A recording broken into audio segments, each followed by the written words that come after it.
The moment the heavy oak doors of courtroom 402 swung open, my daughter Veronica covered her mouth to hide a giggle, and my son-in-law Derek shook his head with open contempt. I was wearing my old gardening clothes, muddy Red Wing boots that had seen better days, and a flannel shirt with a fraying collar, while holding my stained canvas hat in my rough hands. To them I looked like a lost farmer, a confused old man who had wandered into the Hall of Justice by mistake. I saw Veronica lean over and whisper something to Derek, and he smirked with that arrogance that had always defined him, checking his $3,000 watch, as if my presence was wasting his precious time. I heard her choked laugh, a sound that cut through my chest like a serrated knife. To them I was an embarrassment, an inconvenience, a senile old fool who had no business being there. But then the judge looked up. His eyes met mine across the room. I watched as the color drained from his face, as his hand trembled on the wooden gavel. His lips moved, and he whispered something that silenced the entire courtroom. "My God, it is really him." Everyone turned to look at me. The silence became so thick I could hear my own heart pounding in my ears. Veronica stopped smiling. Derek frowned, confused, staring at the judge as if he had lost his mind. They had no idea who I truly was. Not until that very moment.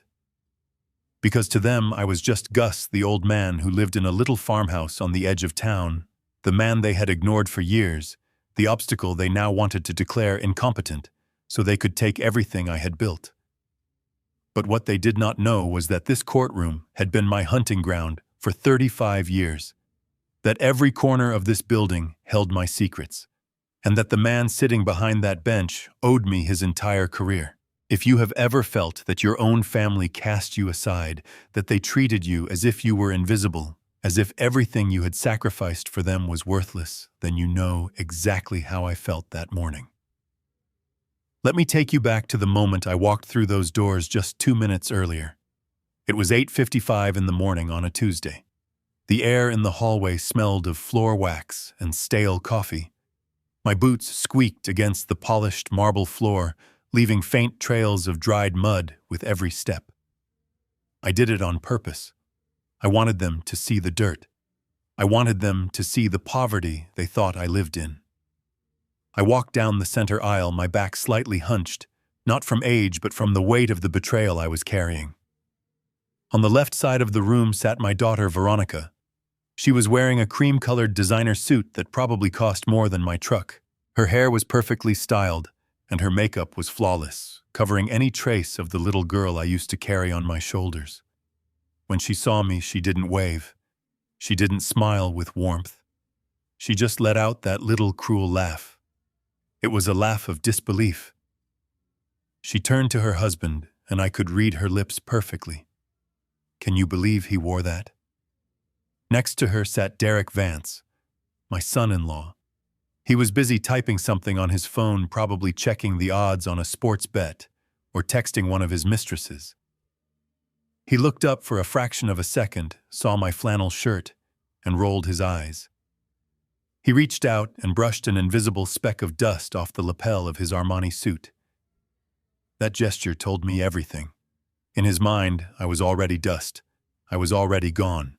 He was just waiting for the judge to sign the papers so he could sweep me into the trash bin of history. I walked to the defendant's table and sat down alone. I didn't hire a lawyer. I didn't need one. The chair creaked under my weight. I placed my old canvas hat on the table in front of me. It was stained with oil and soil, the badge of a man who works with his hands. Across the aisle, Derek's lawyer, a man named Thorne, who looked like a shark in a cheap suit, leaned over to them. I could hear his whisper clearly in the quiet room.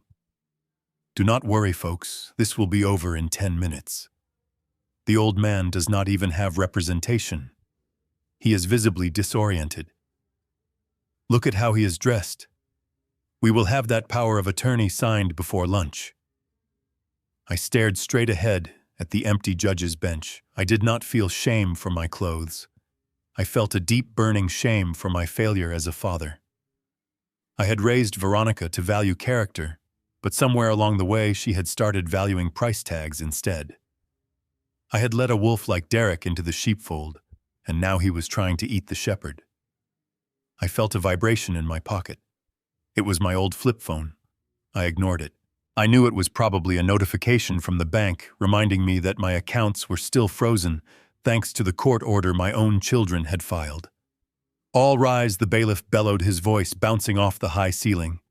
The door behind the bench opened, and Judge Harold Harry Finch walked in.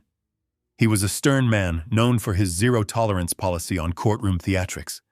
He moved with the heavy grace of a man who has heard every lie ever told. He sat down and adjusted his robe. He didn't look at the gallery. He just opened the file in front of him. "Docket number 457, he read in a monotone voice. "Petition for full guardianship over Augustus Sterling due to mental incapacitation and early onset dementia. Plaintiffs, Veronica Sterling and Derek Vance. Defendant, Augustus Sterling, acting pro se." He paused to adjust his reading glasses.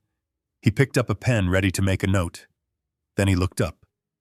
He looked at the plaintiff's table first. He nodded at the shark lawyer. Then his gaze drifted to the defendant's table. To me. That was the moment time stopped. I saw the blood drain from his face instantly. It was as if he had been slapped by a ghost. His hand, the one holding the expensive fountain pen, started to shake. The pen slipped from his fingers and clattered onto the desk, rolling across the mahogany wood. The sound was like a gunshot in the silent room. Harry Finch stared at me. He stared at the flannel shirt. He stared at the muddy boots. And then he stared into my eyes. Those same eyes that had stared him down 30 years ago when he was just a terrified intern caught in a moral dilemma that almost destroyed his life. He knew these eyes. He knew the man behind the disguise. "My God," he whispered again, his voice trembling so much the court reporter stopped typing. Is that really him?" The shark lawyer stood up, looking confused. "Your Honor, is something wrong?" Harry didn't answer him. He stood up abruptly, knocking his heavy leather chair backward. It hit the wall with a loud thud. He leaned over the bench, ignoring judicial protocol, ignoring the confused murmurs from the gallery. "Mr. Sterling," he said, his voice cracking. "Gus." Veronica's smile vanished. She looked from the judge to me and back again, panic starting to flicker in her eyes. Derek stopped checking his watch. He sat up straight, sensing the sudden shift in atmospheric pressure. Why was the judge calling the crazy old man by his nickname? I didn't stand up. I just leaned back in my chair and crossed my arms over my chest. I looked Harry right in the eye, and I raised a single finger to my lips. A gesture for silence. A command. Harry froze. He understood immediately. He sat back down slowly, his eyes never leaving mine. He took a deep breath, trying to compose himself, but I could see the sweat forming on his forehead. He picked up his pen with shaking fingers. "This hearing is now in session," he announced, but his voice lacked its usual authority. It sounded terrified. Derek leaned over to his lawyer and hissed loud enough for me to hear. "What the hell is going on? Why does he look like he has seen a monster?" I smiled internally. "Oh, Derek, he has not seen a monster.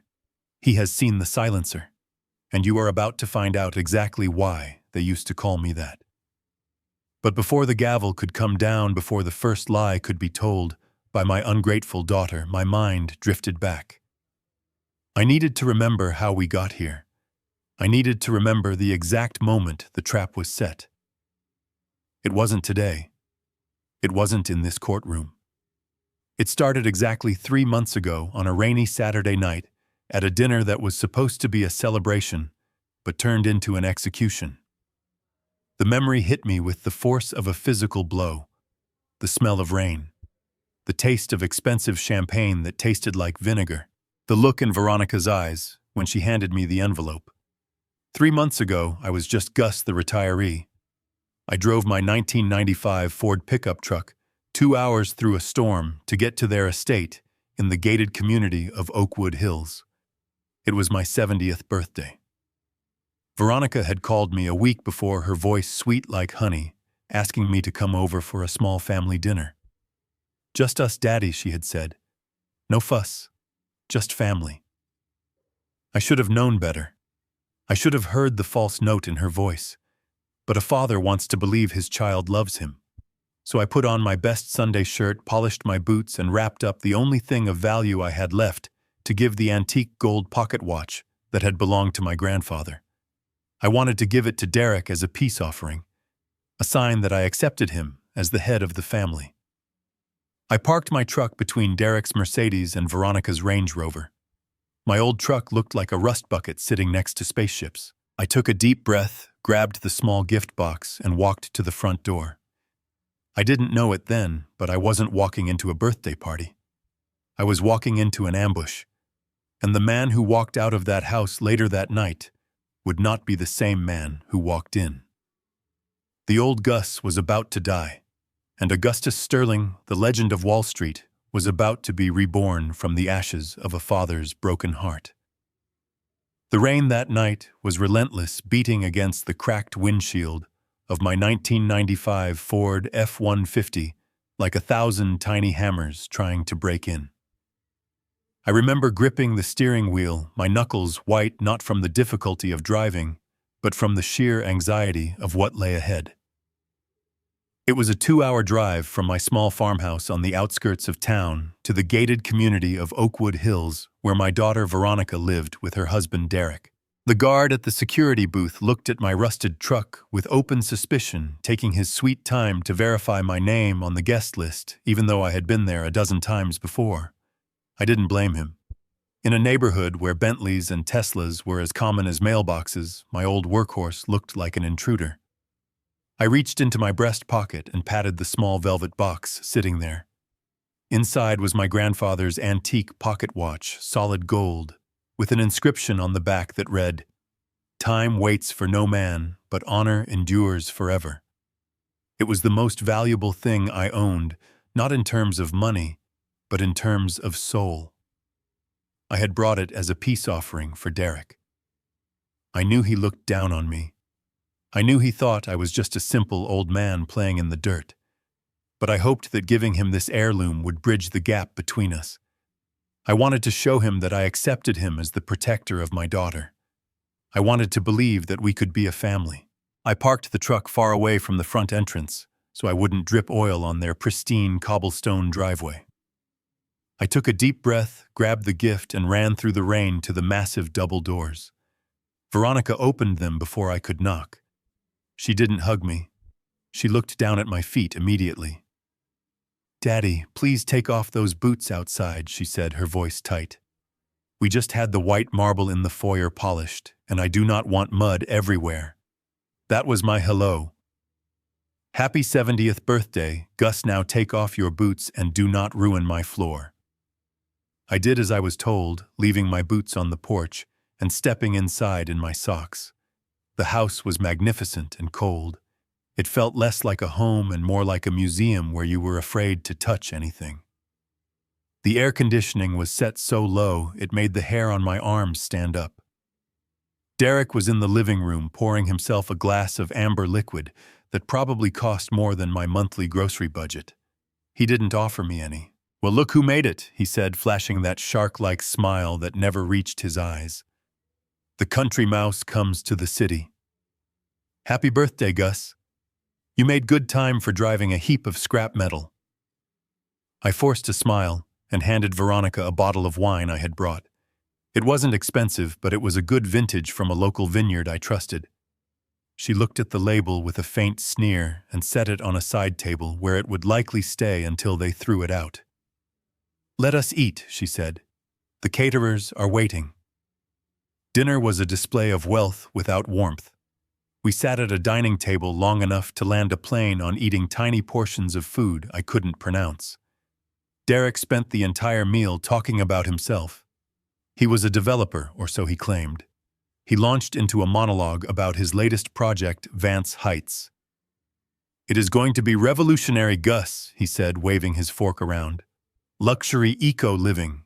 We are talking smart homes, solar roadways, the works. I have investors lining up around the block. We are breaking ground next month. I listened quietly, nodding at the right times, but my mind was working differently. I was retired now, but you do not spend 40 years as a forensic auditor without developing a sixth sense for bullshit. I knew the land he was talking about. I had audited a company that tried to build there in the 80s. That land was a geological nightmare, a sinkhole waiting to happen. No bank in their right mind would finance a project there unless the surveys were falsified. But I didn't say anything. I just ate my cold soup and watched my daughter look at him with adoration that seemed almost desperate. Then came the cake, a small, tasteful thing from a bakery that charged by the millimeter. They didn't sing. Derek just clapped his hands once like a ringmaster signaling the main event. "Before you cut the cake, Gus, we have a surprise for you," Derek said, reaching under his chair. He pulled out a thick blue folder and slid it across the polished mahogany table. It stopped right in front of my plate. "What is this?" I asked, my hand hovering over the cover. "Open it," Veronica said, her voice trembling slightly. "It is for you, Daddy. It is for your peace of mind." I opened the folder. Inside there were no birthday cards, no photos of the grandkids I never got to see. It was a legal document. Durable power of attorney, asset management agreement, guardianship petition. I read the first paragraph and felt the blood drain from my face. These papers would give Derek and Veronica full control over my finances, my medical decisions, and my property. It would legally declare me incapable of managing my own affairs. "What is this supposed to be?" I asked, my voice barely a whisper. Derek leaned forward, clasping his hands. "Look, Gus, we are worried about you. You are 70 years old. You are living out there in the middle of nowhere all alone. It is dangerous. Dangerous," I repeated. "I grow tomatoes, Derek. I read books. What is dangerous about that?" "Your memory." "Daddy," Veronica chimed in, tears welling up in her eyes. "It is getting worse. Just last week you left the main gate to the farm wide open. The neighbors' cows got in and trampled the garden. And remember when you visited us last month? You left the gas stove on. We could have all died." I stared at her. My mind, which Derek thought was failing, sharpened instantly into a razor blade. I remembered those incidents perfectly. I remembered closing that gate and hearing the latch click. I remembered checking it twice because that is what I do. And the stove. I had wiped it down after cooking breakfast, and the dials were all in the off position. I looked at Derek. He was watching me with a predatory calmness. And then it clicked. The pieces fell into place like the tumblers of a safe. He had walked me to the gate that day. He had been the last one in the kitchen. He had staged it. He had gaslit my own daughter into thinking her father was losing his mind. I closed the folder slowly. "I am not signing this," I said, my voice steady. Derek's smile vanished. "Gus, do not be difficult. This is for your own good. We just want to protect you. That land of yours is too much work. We can sell it, put you in a nice assisted living facility here in the city close to us. You would be safe." "Safe?" I asked, looking him dead in the eye. "Or profitable?" "I checked the county records, Derek. I know the Highway Commission is planning a new exit ramp that cuts right through the edge of my property. That land isn't just dirt anymore. It is a gold mine. Is that why you need the power of attorney? To sell it before I figure out what it is worth?" The silence in the room was absolute. Veronica looked shocked. She didn't know. He hadn't told her. Derek's face turned a shade of red I had never seen before. The vein in his neck started to throb. "You ungrateful old bat!" he hissed, slamming his fist on the table. "We are trying to help you. You are going to rot out there, and when you do, the state will take everything. We are offering you a lifeboat." I stood up. I reached into my pocket and pulled out the velvet box. I had been so foolish. I had actually thought I could buy his respect with a watch. "I brought this for you," I said, placing the box on the table. "It belonged to my grandfather. He was a man of honor. I thought maybe if you carried it, some of that honor might rub off on you. But I see now that I was wrong." Derek snatched the box. He didn't even open it. He didn't look at the gold engraving. He stood up, walked over to the gas fireplace that was crackling in the corner, and tossed the box into the flames. "I do not need your trash, Gus," he spat. "And I do not need your permission. You are going to sign those papers one way or another. If you do not do it willingly, we will have the court do it for you. We will find a doctor who says what we need him to say. We will take everything, and you will die in a state-run nursing home wondering why you didn't just take the deal." I watched the velvet box catch fire. I watched the legacy of a good man burn because of the greed of a small one. I didn't scream. I didn't fight. I simply turned to Veronica. She was crying silently, looking down at her lap, unable to meet my gaze. She was weak. She had chosen him over me a long time ago. "Goodbye, Veronica," I said softly. I walked out of that mausoleum of a house into the pouring rain. I didn't put my boots back on. I walked in my socks through the mud, letting the cold water soak into my skin. I needed to feel the cold. I needed to freeze the pain in my heart so I could do what needed to be done. I climbed into my truck and started the engine. As I drove away, I didn't look back at the mansion. I looked at the road ahead. Derek had declared war. He thought he was fighting a senile old farmer. He had no idea he had just awakened the silencer. And as the lightning flashed across the sky, illuminating the dark road, I made a promise to myself. I would not just defeat him. I would dismantle him piece by piece until there was nothing left but the truth. The sun rose the next morning with a deceptive beauty that mocked the storm of the previous night. The sky was a piercing blue, and the air smelled of wet earth and pine needles. I woke up in my farmhouse feeling the ache in my bones, not from age, but from the damp chill of the rain I had walked through. I made my coffee black and strong, just the way Martha used to hate it. I sat on the porch for 10 minutes, watching the cardinals flit between the oak trees, trying to center myself. I knew Derek and Veronica would not wait long to make their move, but I underestimated just how fast a desperate man with gambling debts could run. I climbed into my truck and drove into town. My first stop was the First National Bank on Main Street. It was a small branch, the kind with marble counters and tellers who knew your dog's name. I needed $500. It was planting season, and I had ordered a special batch of heirloom tomato seeds from a supplier in Italy. It was a small luxury, a hobby that kept my hands busy and my mind sharp. I walked up to the counter and smiled at Brenda, a woman I had known since she was in pigtails. "Good morning, Brenda," I said, sliding my debit card across the counter. "Just a withdrawal today. $500 for the farm." Brenda didn't smile back. She looked at the computer screen and her face went pale. She typed something, frowned, and typed again. She avoided my eyes, staring intently at the monitor, as if hoping the numbers would change.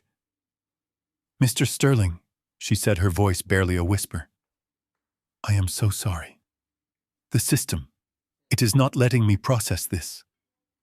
I felt a cold prickle at the base of my neck. "What do you mean, Brenda? Is the machine down?" She shook her head and leaned in closer, lowering her voice so the other customers wouldn't hear. "It is not the machine, Gus. Your account has been flagged. It is frozen. Status code 99. That means pending investigation into competency." The words hung in the air, heavy and suffocating. Competency. They hadn't just filed a petition. They had used an emergency injunction. Derek must have called in a favor with a judge or a corrupt clerk late last night, claiming I was a danger to my own finances. I looked at Brenda. She looked like she wanted to cry. She knew I wasn't crazy. She knew I balanced my checkbook down to the penny every month.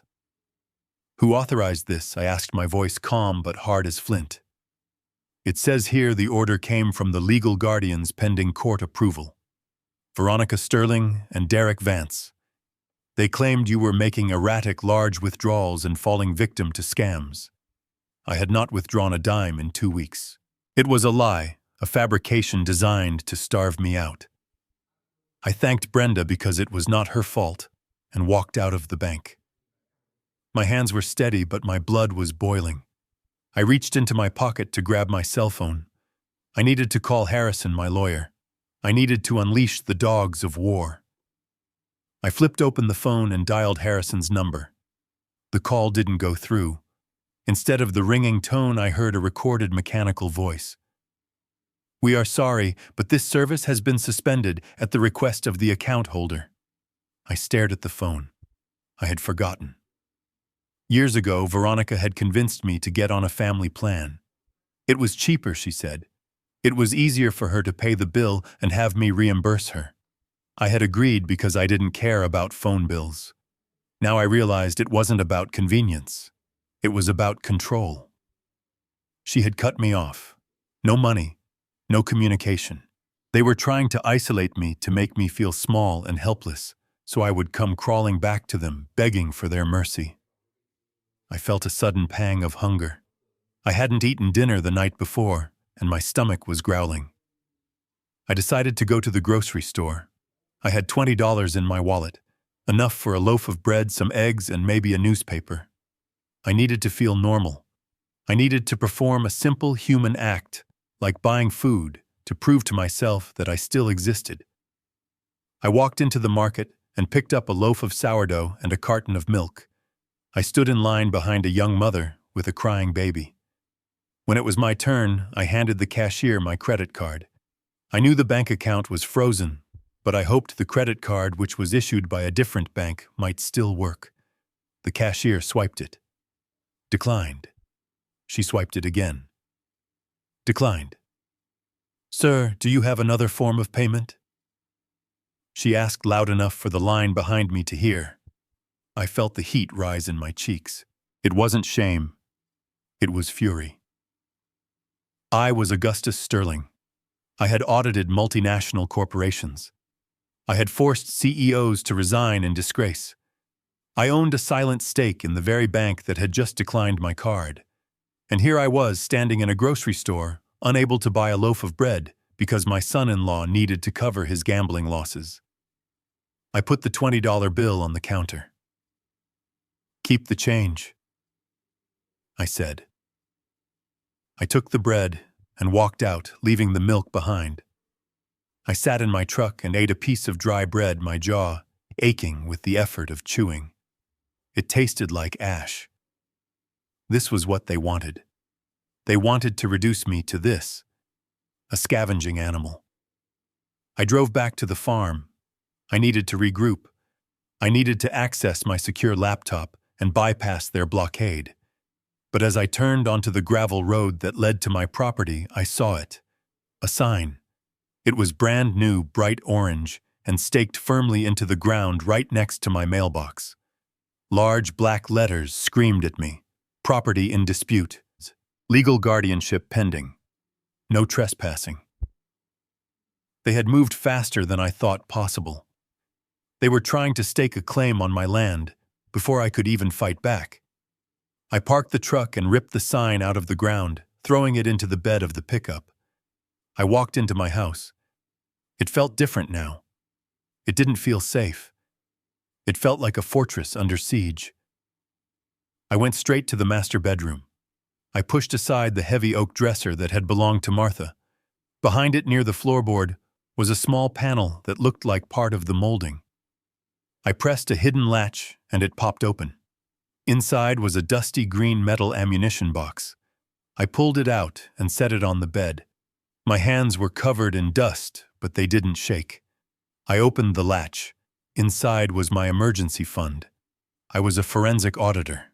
I knew that banks could fail, that systems could crash, that enemies could freeze assets. I never fully trusted the digital world. Inside the box, wrapped in plastic bands, were stacks of $100 bills. $2,000 in total. It wasn't a fortune. It wasn't enough to buy a new life. But it was enough to survive. It was enough to buy ghost food and a cheap motel room if they managed to lock me out of the house. I counted the money. The smell of the old bills was comforting. It was the smell of independence. I put $500 in my wallet and hid the rest inside the lining of my old work boots. I looked at the picture of Martha on the nightstand. She was smiling that gentle smile that used to calm my storms. "They took my money, Martha," I whispered to the empty room. "They took my phone. They are trying to take our home. They think they have cut off my supply lines. They think I am an old man who will wither away without his creature comforts." I stood up and walked to the mirror. I looked at the man reflected there. He looked tired. He looked worn. But his eyes were clear. The fog of grief that had shrouded me for the last few years was gone, burned away by the heat of this betrayal. Derek and Veronica had made a critical error. They had stripped Gus the farmer of his resources.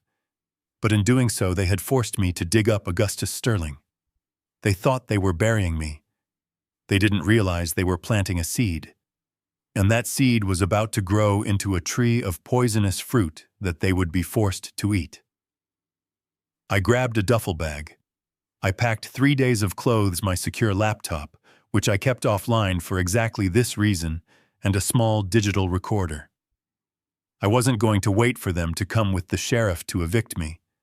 I wasn't going to give them the satisfaction of seeing me dragged out of my own home. I walked out the back door, leaving the keys on the kitchen table. I didn't lock the door. Let them come. Let them search. They would find nothing but the ghost of the father they had betrayed. I got into my truck and started the engine. The fuel gauge was low, but I had cash now. I drove away from the farm without looking back. The road to the Motel 6 on the edge of town was long, but I had plenty of time. My war had just begun. The neon sign of the Motel 6 buzzed with an electrical hum that sounded like an angry hornet trapped in a jar. The red light flickered rhythmically, casting a blood-colored shadow across the hood of my truck as I pulled into the cracked asphalt parking lot. It was located just off the interstate, a place where 18-wheelers idled and dreams went to die. I walked into the lobby, which smelled of industrial cleaner and stale coffee. The night clerk, a young man with headphones around his neck and eyes that looked like he hadn't slept in a week, barely glanced at me. $49.99 a night, he mumbled, popping a bubble of gum. Cash or credit? Cash, I said, sliding a $50 bill across the scratched counter. Keep the penny. He handed me a plastic key card that felt greasy to the touch. Room 112 around back. Don't lose the key. It is a $20 replacement fee. I drove around the building, dodging potholes that looked deep enough to swallow a tire. Room 112 was on the ground floor, wedged between a vending machine that only dispensed disappointment and an ice machine that roared every 15 minutes. I parked the truck, grabbed my duffel bag and the heavy leather briefcase I had retrieved from the farm. The door stuck when I tried to open it, requiring a solid shove with my shoulder to let me in. I locked the door behind me and engaged the deadbolt and the chain. It was a habit from a lifetime ago, when I used to stay in places like this, not because I was poor, but because I was hunting. When you are auditing a company that is laundering money for the cartels or the mob, you do not stay at the Ritz. You stay where you can see the parking lot and where nobody asks questions. I threw my duffel bag on the floor and sat on the edge of the mattress. It sagged under my weight, the springs groaning in protest. Through the thin curtains, which had a tear right down the middle, the red neon light pulsed. On off, on off. Every flash illuminated the peeling paint on the wall. Outside, a semi-truck engaged its air brakes, the hiss loud and sharp, followed by the rumble of a diesel engine that shook the window pane in its frame. I reached into my breast pocket and pulled out the small framed photograph of Martha. It was my favorite picture of her taken on our 30th anniversary. She was laughing, her head thrown back, her eyes crinkled with pure joy. I traced the line of her jaw with my thumb, my skin rough against the smooth glass. "I am sorry, Martha," I whispered into the empty room, my voice sounding raspy and foreign to my own ears. "I promised you. I promised I would keep her safe." Tears pricked my eyes, hot and stinging. They were not tears of self-pity. I did not feel sorry for myself for being in this dump. I had slept in ditches, in foxholes, and in boardrooms. I could handle a bad motel. No, these tears were born of a deep, agonizing failure of duty. I remembered the night Martha died. She had grabbed my hand, her grip surprisingly strong, even as her life faded. "Gus," she had said, "promise me. Promise me you will look after Ronnie. She is soft, Gus. She does not see the world the way you do. Protect her." I had promised. I had sworn it on my life. And for the last few years, I thought protecting her meant giving her space, letting her make her own mistakes, stepping back so she could feel independent. I thought protecting her meant tolerating the man she chose even if I saw the greed behind his eyes. I was wrong. I had confused protecting her feelings with protecting her future. By letting Derek run wild, I had led the wolf right to her door and invited him in for dinner. Now protecting her meant something entirely different. It didn't mean paying her bills or fixing her flat tires. It meant destroying the cancer that was eating her life. It meant destroying her husband. I wiped my eyes with the back of my hand. The sadness evaporated, leaving behind a cold, hard resolve. It was a feeling I hadn't felt in 20 years. It was the feeling of the hunt. I placed Martha's picture on the nightstand next to the bolted-down lamp. "Watch me," I told her. "Watch me keep my promise." I reached for the leather briefcase. It was scuffed and worn, the brass buckles tarnished with age, but the leather was thick and the stitching was still tight. This bag had traveled with me from New York to London to Tokyo. It had held the secrets of Fortune 500 companies and the confessions of corrupt senators. I clicked the latches open. Snap. Snap. The sound was loud in the small room. Inside there were no clothes, no toiletries. There was my past. First I pulled out the recorder. It was an old Olympus digital voice recorder, not one of those new smartphone apps that send your data to the cloud. This device was offline secure and reliable.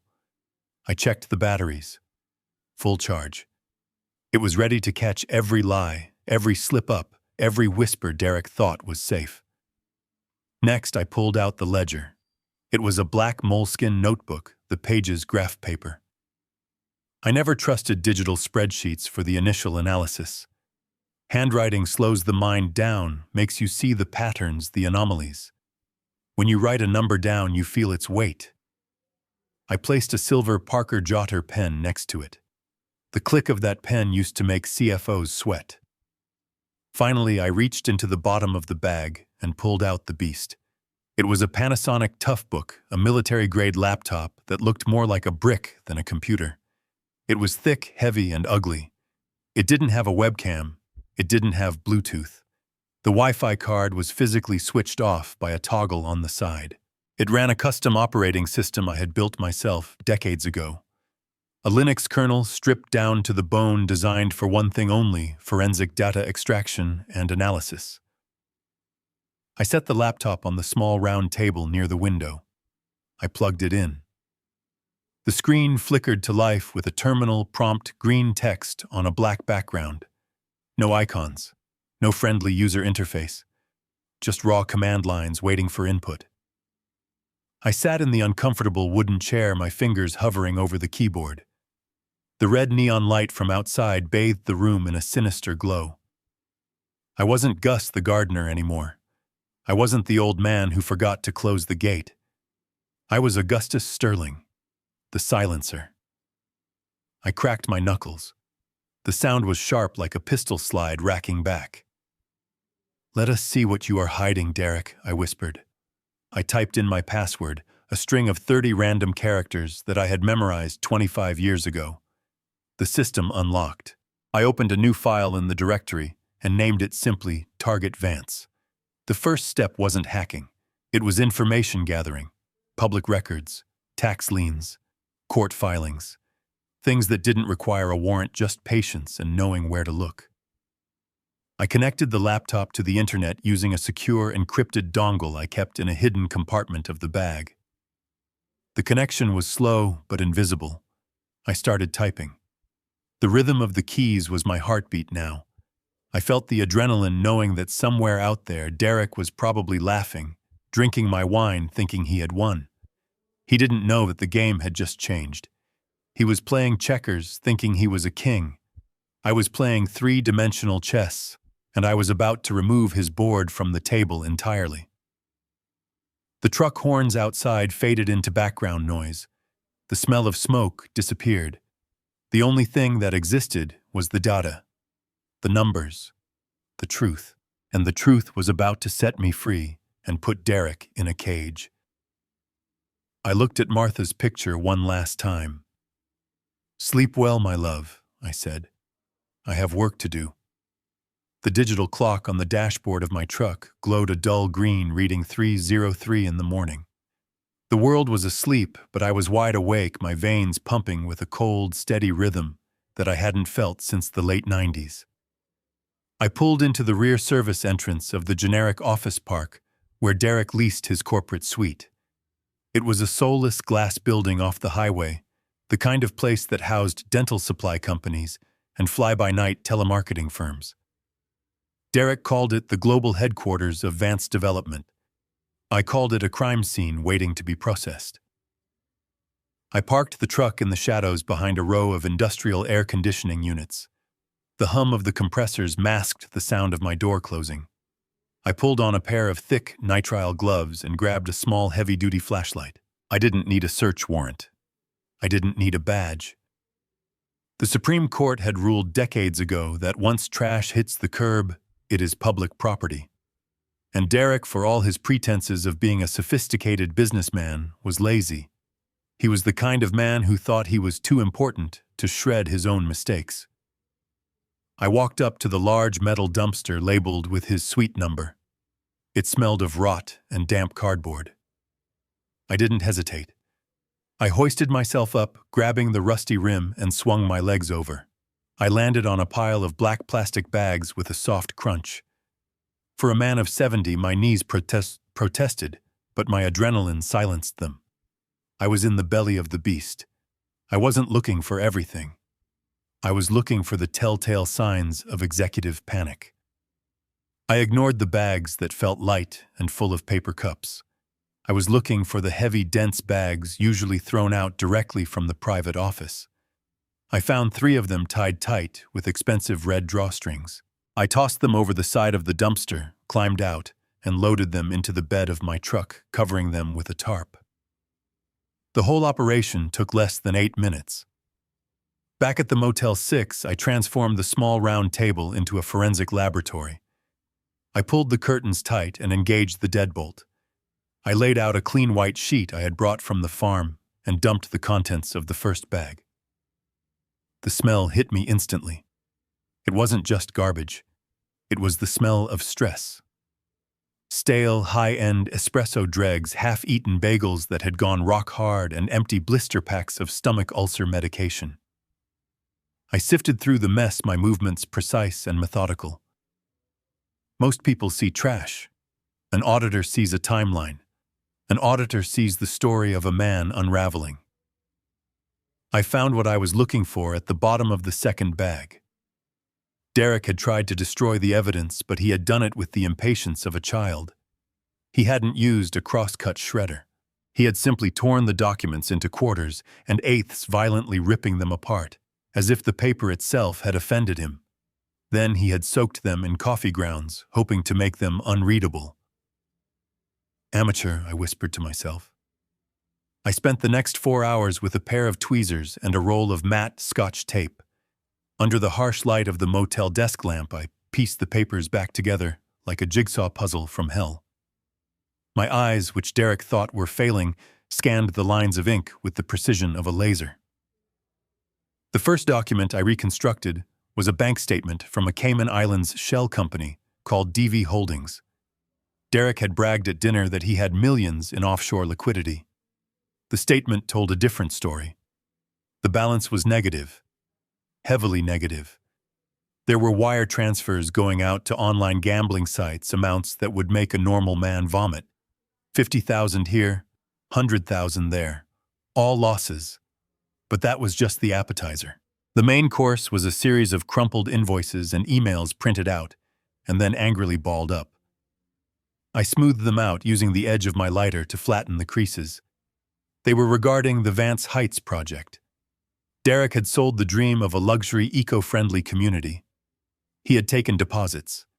I found a list of names.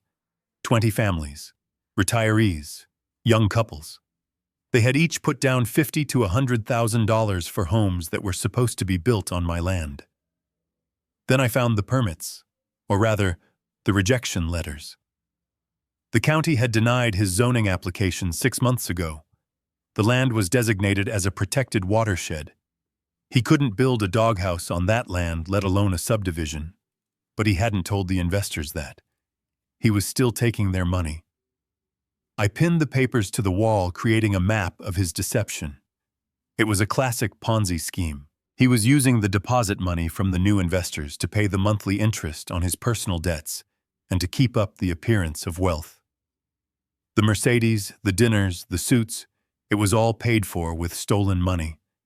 But the final piece of the puzzle, the one that made my blood run cold, was a letter I found at the bottom of the third bag. It wasn't torn. It was crumpled into a tight ball as if he had squeezed it with all his might. It was on heavy cardstock, no letterhead, just a typed message. Mr. Vance, your extension has expired. The principal amount of $4 million plus the accrued interest is due by the 15th of this month. We do not accept excuses. We accept assets. If you do not have the liquidity, we will take the collateral. You listed the Sterling farm as your primary asset. Deliver the deed, or we will come for you personally. I stared at the paper. The date on the letter was 3 days ago. The 15th was next week. The realization hit me like a physical blow to the chest. Derek wasn't just greedy. He was terrified. He had borrowed $4 million from a shadow lender, a hard money loan shark likely connected to organized crime. He had put up my farm, my home, my legacy as collateral for a loan he had no right to take. He didn't just want to sell the farm to a developer. He needed the title immediately to hand over to these sharks to save his own life. That was why the rush. That was why the emergency guardianship. He was literally days away from having his legs broken or worse. I leaned back in the creaky wooden chair and rubbed my eyes. The sun was starting to peek through the torn curtains, painting the room in a dusty gray light. I looked at the wall covered in taped-together lies. My daughter was married to a man who was essentially a walking corpse, and he was planning to throw me into the fire to save himself. He thought I was the easy mark.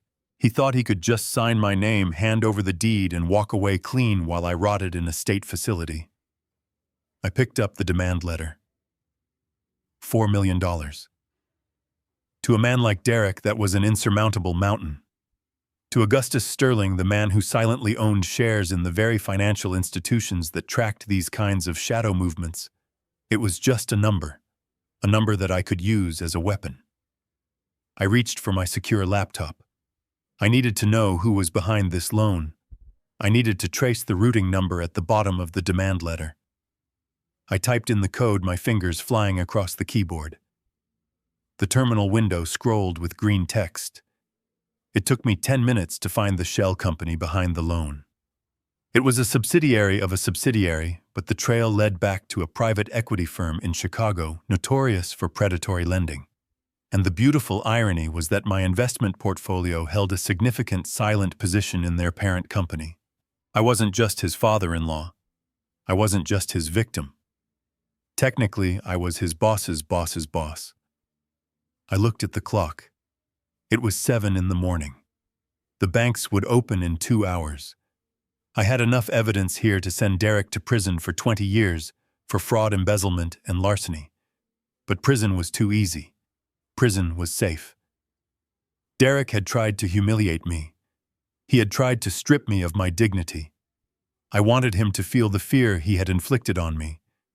I wanted him to stand in that courtroom thinking he had won only to watch the floor drop out from under him. I carefully took down the papers from the wall. I scanned each one into the laptop, creating a digital dossier that was bulletproof. Then I placed the originals into a waterproof envelope and locked them in the briefcase. I stood up and stretched my back, cracking audibly. I felt stronger than I had in years. The fatigue was gone, replaced by a cold clarity. I went to the small bathroom and splashed cold water on my face. I looked at myself in the mirror. The stubble was gray, the wrinkles were deep, but the eyes were dangerous.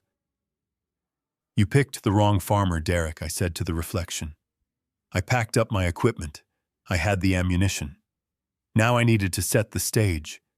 I needed to let him think his plan was working perfectly. I needed him to walk into that courtroom feeling invincible. Because the higher he climbed, the more satisfying the fall would be.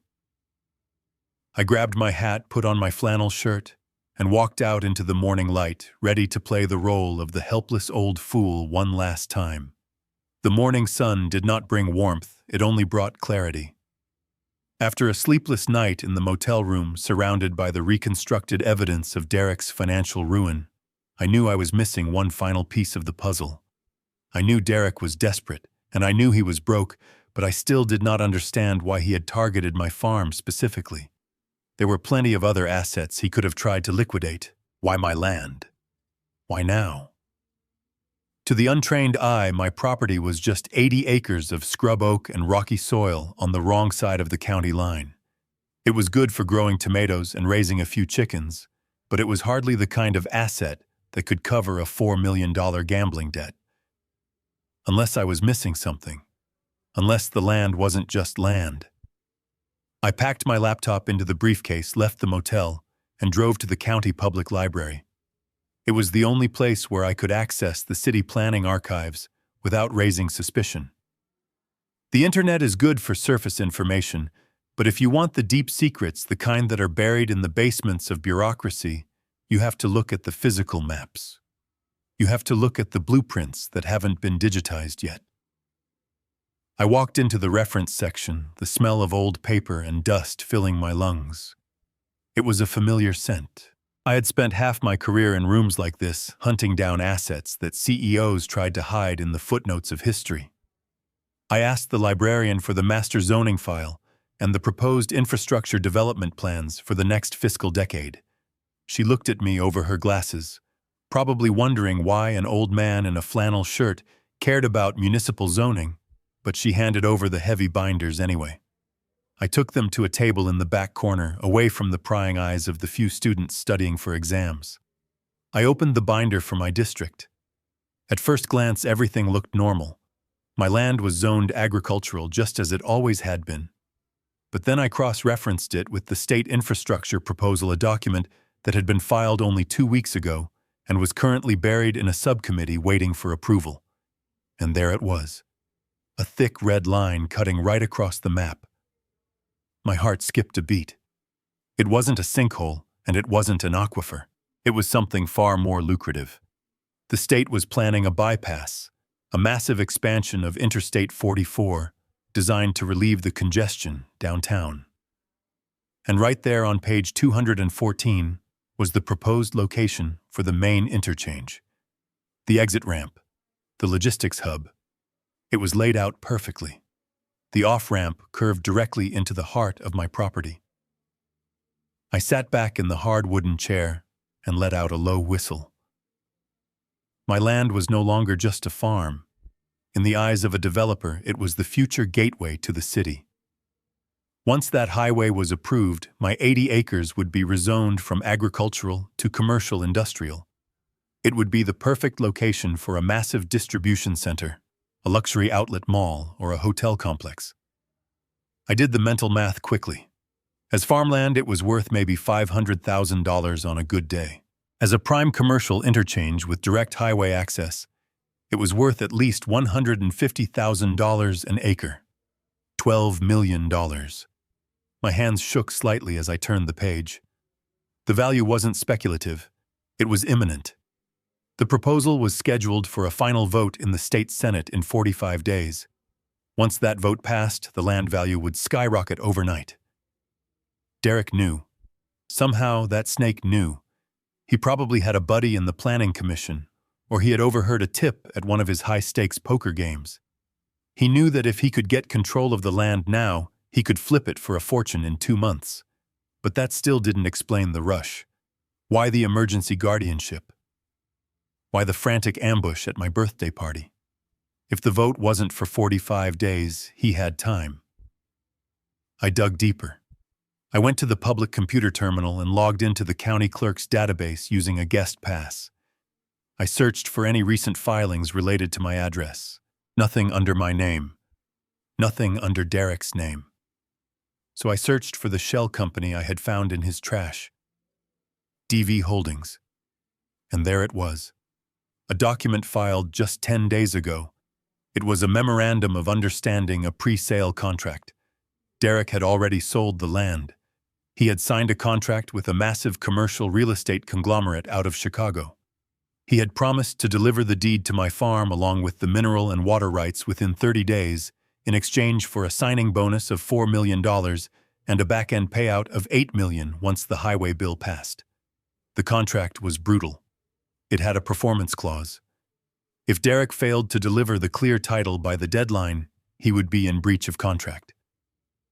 He would not only lose the deal, but he would be liable for a penalty fee of $2 million. I looked at the date on the contract. He had signed it 10 days ago. That meant he had 20 days left. The pieces slammed together in my mind with the force of a train wreck. Derek didn't just need the money to pay off the loan sharks. He had already spent the money in his head. He had likely promised the loan sharks that he would pay them next month using the advance from this land deal. He was robbing Peter to pay Paul, but he didn't own Peter's wallet yet. He had sold my home out from under me before he even owned it. He was gambling with my life. But the realization that truly terrified me wasn't about the money. It was about Veronica. I stared at the glowing screen, the cursor blinking next to Derek's digital signature. He had signed as the authorized agent of the estate. He had lied on a legal document claiming he already had the authority to sell. If this deal fell through, Derek wouldn't just be broke. He would be destroyed. The loan sharks would come for his legs. The real estate conglomerate would sue him for millions. He would go to prison for fraud. He was a cornered rat. And Veronica was in the cage with him. She didn't know. I was certain of it. She thought he was a brilliant businessman who had hit a rough patch. She thought she was being a supportive wife by helping him secure the family assets. She had no idea that she was sleeping next to a man who had essentially strapped a bomb to their lives and handed the detonator to the highest bidder. If I refused to sign, if I fought him, Derek would get desperate. And a desperate man is a dangerous man. What would he do when the deadline got closer? Would he stage an accident? Would he tamper with my brakes? Would he put something in my coffee the next time I visited? Or worse, would he use Veronica as leverage? Would he force her to sign fraudulent documents implicating her in his crimes? If this blew up, she would go down with him. She was listed as an officer in his company. She was his wife. The law would see them as partners in crime. I felt a cold sweat break out on my forehead. I had been worried about my dignity, about my house, about my pride. But this was so much bigger.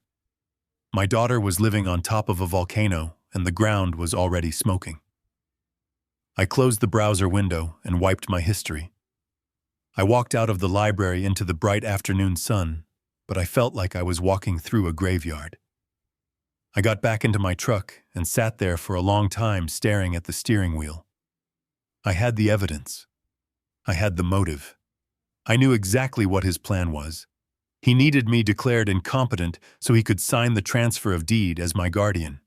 That was the only way he could deliver the land in time. He needed a judge to hand him the keys to my kingdom so he could sell it for scrap to save his own skin. I started the engine. The rumble of the old Ford felt reassuring. It was solid. It was real. Unlike Derek's life, which was a house of cards built on a foundation of lies. I had to stop him. But I couldn't just stop him. If I simply blocked the sale, the loan sharks would kill him, and they might come after Veronica too to collect the debt. If I went to the police now, it would drag on for months, and in the meantime the deadline would pass and the penalties would crush them. No, I needed a surgical strike. I needed to destroy Derek's ability to harm us while insulating Veronica from the fallout. I needed to take control of the debt myself. I remembered the name of the private equity firm behind the loan sharks from my research the night before. BlackRock Capital. Not the famous one, just a cheap knockoff name designed to sound impressive. But I knew their parent company. I knew the man who sat on the board of directors. We had played golf together in the 90s. A plan began to form in my mind. A plan so audacious, so risky, that the old Gus the farmer would have had a heart attack just thinking about it. But Augustus Sterling. The silencer smiled. I put the truck in gear. I wasn't going back to the farm. I wasn't going back to the motel. I had one more stop to make. I needed to see my daughter. I needed to look into her eyes one last time and see if there was anything left of the girl I raised. I needed to give her a chance to jump off the train before I blew up the tracks. I drove toward the diner where Veronica's mother used to work 30 years ago. It was a neutral ground, a place of memories. I would ask her to meet me there. It was a long shot. She probably wouldn't come. But I had to try. I had to offer her a lifeline even if I knew she would probably use it to try and hang me. Because that is what fathers do. We try to save our children even when they are holding the knife. But this would be the last time. If she chose him today, she was choosing her fate. And I would not be able to stop the avalanche that was coming for her husband. I drove my truck to the outskirts of town to a gas station that time had forgotten. It was one of the few places left that still had a working payphone bolted to the brick wall outside. My cell phone was a dead brick in my pocket, cut off by the daughter I had raised, so I had to do this the old-fashioned way. I fed a handful of quarters into the slot, the metallic clink echoing the hollowness in my chest. I dialed Veronica's number from memory. My fingers knew the pattern better than they knew the shape of my own face. She answered on the third ring, her voice breathless and irritated. "Hello, who is this?" "It is me, Ronnie," I said, letting my voice crack just a little. "I need to see you, please. Just you." I heard her sigh, a long, exasperated sound that traveled through the wire and settled in my gut. "Daddy, I do not have time for this. Derek is meeting with his lawyers and I have appointments. It is important, Veronica." I pleaded, leaning my forehead against the cold metal of the phone box. "It is about Mom. It is about the diner. Meet me at the Bluebird in an hour, please. Just give an old man 10 minutes. There was a silence on the line. I knew she was weighing her schedule against her guilt. Finally, she agreed, but her tone was sharp. 30 minutes, Daddy. And do not make a scene." The Bluebird Diner was a relic of a different era. It sat on Route 9, a chrome and neon beacon that smelled of bacon grease and stale coffee. Martha had worked here when she was 20 years old, wearing a pink uniform and saving every tip in a jar so we could buy our first tractor. It was sacred ground. If Veronica couldn't find her heart here, she wouldn't find it anywhere. I arrived early. I went into the bathroom and splashed water on my face, but I didn't try to tidy up. In fact, I did the opposite. I unbuttoned my collar, letting my gray chest hair show. I messed up my hair so it stuck up in tufts. I let my hands shake. I wanted to look exactly like the frail, confused old man Derek told her I was. I needed to know if she would help that man or if she would discard him. I sat in a booth near the back, the vinyl seat cracked and taped over with duct tape. I ordered a black coffee. My hands trembled as I lifted the cup, spilling a little on the table. The waitress, a kind woman named Sal, looked at me with pity. "You okay there, honey?" she asked. I just nodded, keeping up the act. 10 minutes later, Veronica walked in. The bell above the door jingled, announcing her arrival like a queen entering a stable. She was wearing oversized sunglasses and a scarf that probably cost more than the waitress made in a month. She scanned the room, her nose wrinkled in disgust, as if the smell of honest work offended her. When she saw me, her shoulders slumped. She walked over, clicking her heels on the linoleum floor, and sat down opposite me without taking off her glasses. "You look terrible, Daddy," she said bluntly, placing her designer bag on the seat beside her, as if to create a barrier between us. Derek was right. "You are not taking care of yourself. Look at you. You are shaking." I put the coffee cup down, rattling it against the saucer. "I am shaking because I am scared, Ronnie," I said, looking at her over the rim of the cup. "Not for me. For you." She rolled her eyes and checked her watch. A diamond-studded timepiece that Derek had likely bought with credit he didn't have. "I have a manicure at 2, Daddy." "What is this about? Why did you bring up Mom?" I reached across the table, palm open. "Ronnie, listen to me. I know things. I know about Derek's debts. I know he is in trouble with bad people. He is lying to you, honey. He is using you." Veronica pulled back as if I had tried to slap her. She crossed her arms, her face hardening. "Stop it. Just stop it. You are paranoid. Derek told me you would say things like this. He said your dementia would make you suspicious. He is a successful developer, Daddy. He is building an empire for us. He is building a prison, Veronica," I whispered, leaning in. "He has sold the farm. He signed a contract before he even owned the land. He needs that guardianship so he can hand over the deed to cover his gambling losses. If you sign those papers, you are helping him commit fraud. You will go down with him when it blows up." She laughed, a harsh, brittle sound that drew stares from the other booths. Gambling losses. Fraud. Listen to yourself. You sound insane. This is exactly why we need to take control. You are inventing conspiracy theories because you are afraid of losing control. It is sad, really. I felt a tear slide down my cheek. It wasn't part of the act. "Ronnie, look at me. I am your father. I carried you on my shoulders. I taught you to ride a bike. Have I ever lied to you? Have I ever hurt you?" She hesitated for a fraction of a second. I saw a flicker of doubt behind those dark glasses, but then she looked at her watch again. She thought about her mansion. She thought about her status. She thought about the life Derek promised her. "You are sick, Daddy," she said, her voice cold again. "You need help.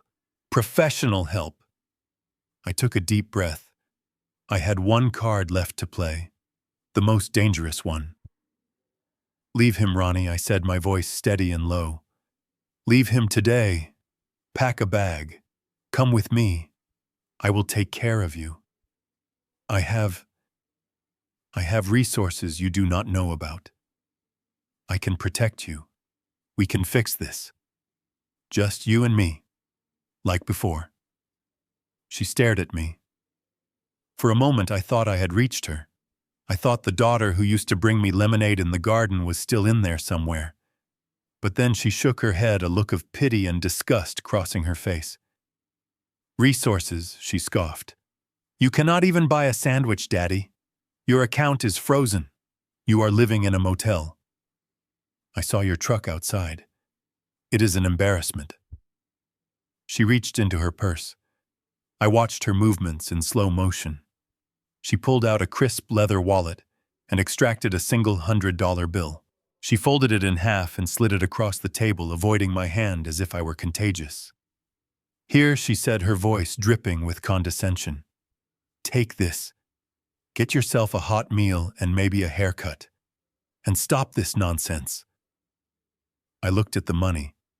Benjamin Franklin stared back at me, green and judging.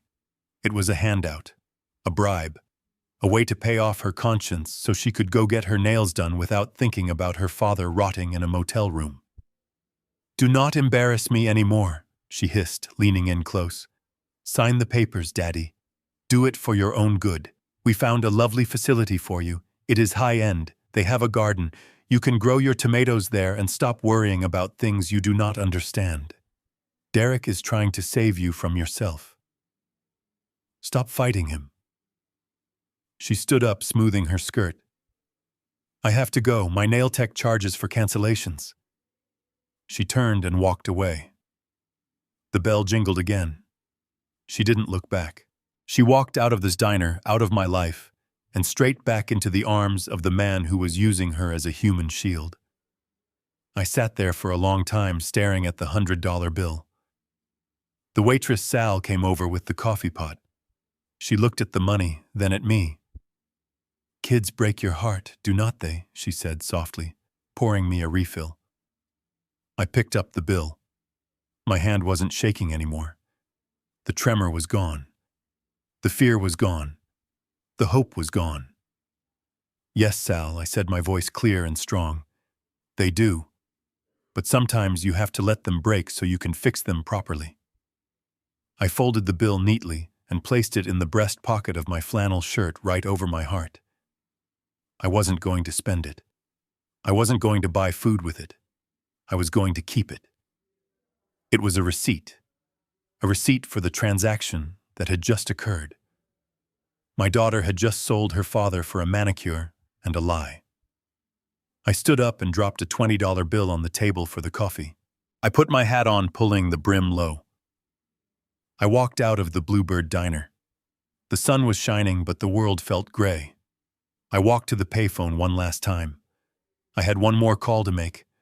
I dialed Harrison's private number. He picked up on the first ring. "Gus," he asked, "how did it go?"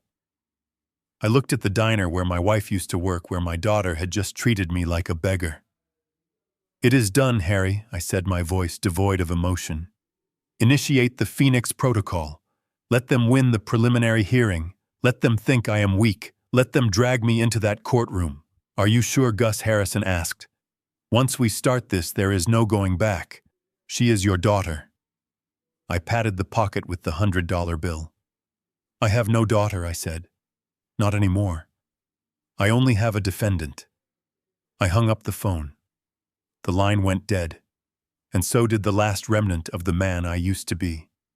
Augustus Sterling was back, and he was coming for blood.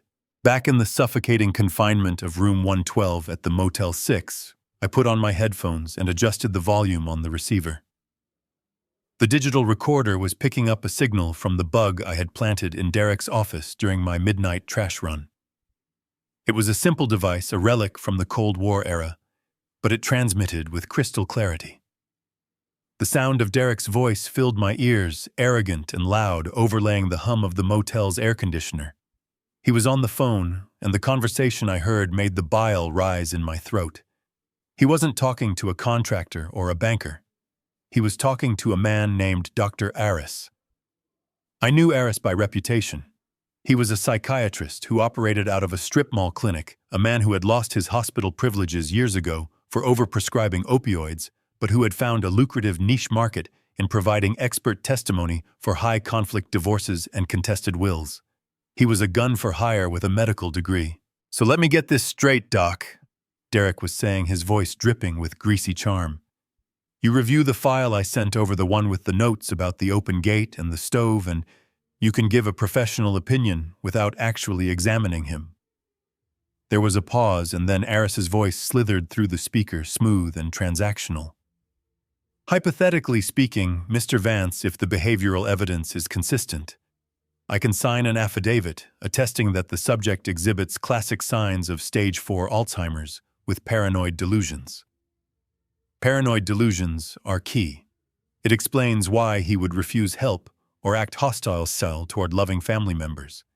It invalidates his testimony. If he says you are stealing from him, Well, that is just the disease talking. Exactly. Derek laughed a sound that made me grip the edge of the table. That is exactly what I need. And the fee? 5,000, Iris replied. Cash. Half now, half when the judge signs the order. Done, Derek said. I will have a courier drop it off this afternoon. Make it look scary, Doc. Use all the big Latin words. I want the judge to think letting him walk free is a public safety hazard. I took off the headphones and set them down gently. They were planning to lobotomize me legally. They were going to paint me as a raving lunatic to invalidate everything I knew. It was a classic move. Discredit the witness before he can take the stand. If I walked into court claiming Derek was a fraud and I had a medical diagnosis of paranoia attached to my name, no one would believe me. I would just be the crazy old man shouting at clouds. But Derek had made a fatal assumption. He assumed I was actually sick. He assumed that if I went to a doctor, the results would be ambiguous enough to support his lies. He didn't know that my mind was the only thing I had kept perfectly sharpened over the last 40 years. I needed to prove my sanity. But I couldn't just go to a local doctor. Derek might have gotten to them too. I needed indisputable proof. I needed the gold standard. The next morning at 4 a.m., I drove 3 hours east to the University State Hospital, the most prestigious neurological research center in the region. I checked in under my real name, but I used my old passport for identification, the one that didn't have my current address. I paid in cash so there would be no insurance trail for Derek to find. I requested a full cognitive battery. The works. The next 6 hours were grueling but exhilarating. I sat in a sterile white room while a team of young, earnest neurologists ran me through the ringer. I took the Wechsler Adult Intelligence Scale. I took the mini mental state examination. I did memory recall tests that required me to repeat strings of numbers backward and forward. I underwent a functional MRI to map the electrical activity of my brain. I felt like an athlete back on the field. My brain, which had been starved of intellectual challenge for so long, woke up. It roared to life. I remembered sequences they showed me for 3 seconds. I solved logic puzzles faster than the residents could time them. I recited the details of a story they had read to me an hour prior, word for word, including the inflection of the reader's voice. At the end of the day, the lead neurologist, Dr. Chen, came in holding a thick file. He looked bewildered. "Mr. Sterling," he said, adjusting his glasses. "I have to be honest. We usually see some cognitive decline in men of your age. It is natural. But your results are, well, they are anomalous." "Anomalous good or anomalous bad?" I asked, buttoning my flannel shirt. "Extraordinary," he corrected himself. "Your IQ tested at 145. That is in the 99th percentile. Your recall is near eidetic. There is absolutely no sign of beta amyloid plaque buildup in your MRI. Your brain is not shrinking, Mr. Sterling. If anything, it is hyperactive. You have the cognitive processing speed of a 30-year-old. You are not only competent, you are likely the sharpest person in this building." I smiled. "Can you put that in writing, doctor? A certified affidavit with the hospital seal?" He did. I walked out of that hospital with a sealed envelope that was my shield. It was the bulletproof vest that would stop Dr. Aris's poison. But a shield wasn't enough. I needed a sword. And to use the sword effectively, I needed Derek to drop his guard. I needed him to be so confident, so arrogant, that he wouldn't bother to double-check his facts. I needed him to believe he had already won. I drove back to the motel and opened my laptop. It was time to do a little creative writing. I opened a graphic design program and pulled up a template I had created years ago for sting operations. I crafted a fake medical report. I used the logo of a mediocre walk-in clinic on the other side of the county. I created a fictional doctor named Dr. A.J. Smith, a name so generic it defied suspicion. In this report, I painted a picture of a man in rapid decline. I used the medical terminology I had learned over the years, weaving a narrative of confusion, disorientation, and short-term memory loss. I wrote that the patient, Augustus Sterling, was unable to recall the current year, unable to perform simple arithmetic, and exhibited signs of agitation and persecution complex. I gave myself a score of 18 on the cognitive exam, a score that screamed dementia. It was a masterpiece of fiction. It confirmed every lie Derek had told Veronica. It was exactly what he wanted to see. Now I had to deliver it. I couldn't just mail it to him. That would look suspicious. It had to be intercepted. It had to look like a mistake, a slip-up by a confused old man. I printed the fake report on cheap paper and folded it messily, stuffing it into an envelope addressed to myself. I scribbled "Return to sender" on the front in shaky handwriting, as if I had been too confused to open my own mail. Then I drove to the farm. I knew Derek's private investigator, a man named Thorne, who was as cheap as his suit, was watching the place. I had spotted his gray sedan parked down the road near the tree line twice. I parked my truck by the mailbox. I got out, acting disoriented, looking around wildly, as if I didn't know where I was. I walked to the mailbox and shoved the envelope inside, leaving the red flag up. Then I stumbled back to the truck and drove away, weaving slightly within the lane, just enough to look impaired. I parked a mile down the road and hiked back through the woods, using an old deer trail I had cleared with Jamal years ago. I set up a position behind a fallen oak tree with a pair of binoculars. I waited. It didn't take long. 20 minutes later, the gray sedan rolled up. The investigator got out, looked left and right, and then walked quickly to my mailbox. He opened it, grabbed the envelope, and practically ran back to his car. I watched him tear it open through the windshield. I saw him pull out the fake medical report. I saw him pull out his phone and dial a number. Even from this distance, I could see the excitement on his face. He was calling Derek. He was telling him he had the smoking gun. I hiked back to my truck, my boots crunching softly on the dry leaves. It was done. Derek would get that report within the hour. He would show it to Veronica. "Look, Ronnie," he would say. "Even the doctors say he is gone. It is a mercy to take control. He does not know what he is doing. He would file the papers tomorrow morning. He would attach my fake report as Exhibit A. He would walk into court believing he was fighting a ghost. He wouldn't research the clinic. He wouldn't verify the doctor. He was too lazy and too desperate for that.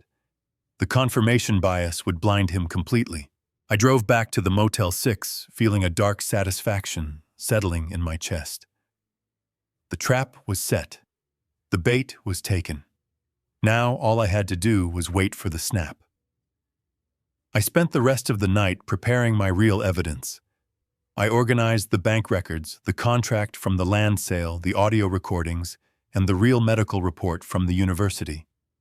I placed them all in the worn leather briefcase in a specific order, ready to be deployed like tactical nukes. I looked at the suit I had bought the day before. It was hanging in the closet, wrapped in plastic. A charcoal gray wool suit, tailored and sharp. It was the uniform of Augustus Sterling, but I wouldn't wear it tomorrow. Not yet. Tomorrow I would wear the costume Derek expected. I would wear the flannel and the mud. I would play the part until the very last second, until the door of the trap slammed shut behind him. I lay down on the lumpy mattress and closed my eyes. For the first time in months, I didn't hear the trucks on the highway. I only heard the rhythmic ticking of a clock counting down the seconds until Derek Vance's life fell apart. The silencer was ready, and the courtroom was waiting.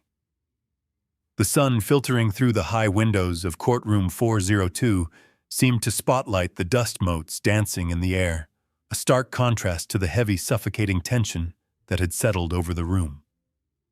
Judge Finch sat back in his leather chair, his face a mask of professional neutrality, though I could see the sheen of sweat on his upper lip. He knew who I was, but he also knew the law. He had to let the play run its course. He had to give Derek enough rope to hang himself. Derek's lawyer, Mr. Thorne, stood up, buttoning his cheap suit jacket. He walked to the center of the room, holding the fake medical report I had planted as if it were the 10 Commandments. "Your Honor," Thorne began, his voice booming with theatrical concern. "We are not here to punish Mr. Sterling. We are here to save him. The evidence is irrefutable. Exhibit A clearly shows a diagnosis of advanced dementia and paranoia. Exhibit B photographs of the defendant living in a squalid motel room, unable to maintain his own hygiene or finances. He is a danger to himself. He is a man lost in the twilight of his life, and my clients, his loving daughter and son-in-law, simply wish to guide him into a safe harbor." He turned to look at me, a look of practiced pity plastered on his face. "Look at him. Your Honor, he is confused. He is disheveled. He likely does not even understand why he is here today. Granting this guardianship is not just legal, it is an act of mercy." Derek nodded solemnly from his table, dabbing his dry eyes with a handkerchief. Veronica looked down, her hands twisting in her lap. She believed it. She believed the lie because it was easier than facing the truth. Thorne sat down looking like a cat that had just eaten the canary. Judge Finch cleared his throat. He looked at me, his eyes searching mine for a sign. "Mr. Sterling," he said, his voice steady but respectful, "you have heard the petition. You have the right to counsel. Do you wish to request a court-appointed attorney, or do you have representation present?" The room went silent. Derek smirked, expecting me to mumble or ask for a delay. I stood up. I didn't push the chair back noisily. I rose with the fluid-controlled power of a man who has spent 40 years dominating boardrooms. I straightened my spine. I adjusted the collar of my flannel shirt as if it were a silk tie. I looked directly at Harry Finch. "No, Your Honor," I said. My voice was no longer the raspy whisper of a broken old man.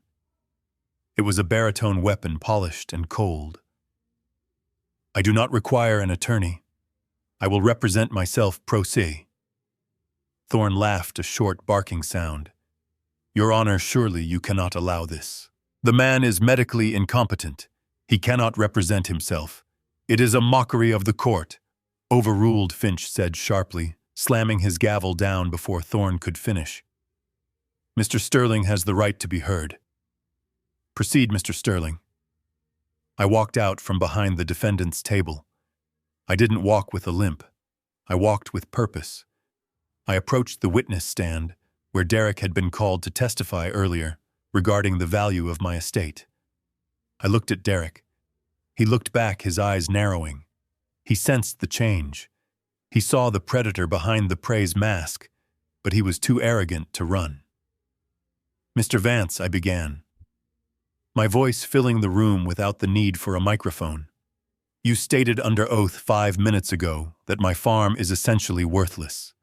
You called it a burden. You said the soil is toxic and the location is undesirable. Is that correct?" Derek leaned into the microphone, his smile condescending. "That is right, Gus. It is a money pit. We just want to get it off your hands so you do not have to pay the property taxes anymore. We are doing you a favor." "A favor," I repeated, tasting the word. "Interesting. So if the land is worthless trash, why did you file a memorandum of understanding with the Nexus Development Group 10 days ago?" Derek's smile faltered. His eyes flicked to his lawyer, then back to me. "I do not know what you are talking about." "You are confused, Gus." I reached into my worn leather briefcase. I didn't pull out a sandwich or a dirty rag. I pulled out a crisp, clean document with a blue legal cover. I walked up to the witness stand and placed it in front of him. "Refresh your memory, Derek," I said softly. "This is a contract dated March 12th. It is signed by you as the authorized agent of the Sterling estate. It details the sale of my 80 acres for the sum of $12 million pending the approval of the state highway expansion." The room erupted. Veronica gasped loudly, her hand flying to her mouth. The gallery murmured. Thorne stood up, objecting loudly about relevance and authentication, but I ignored him. I kept my eyes pinned on Derek. He picked up the document, his hands shaking uncontrollably. The paper rattled against the wood of the stand. He looked at the signature.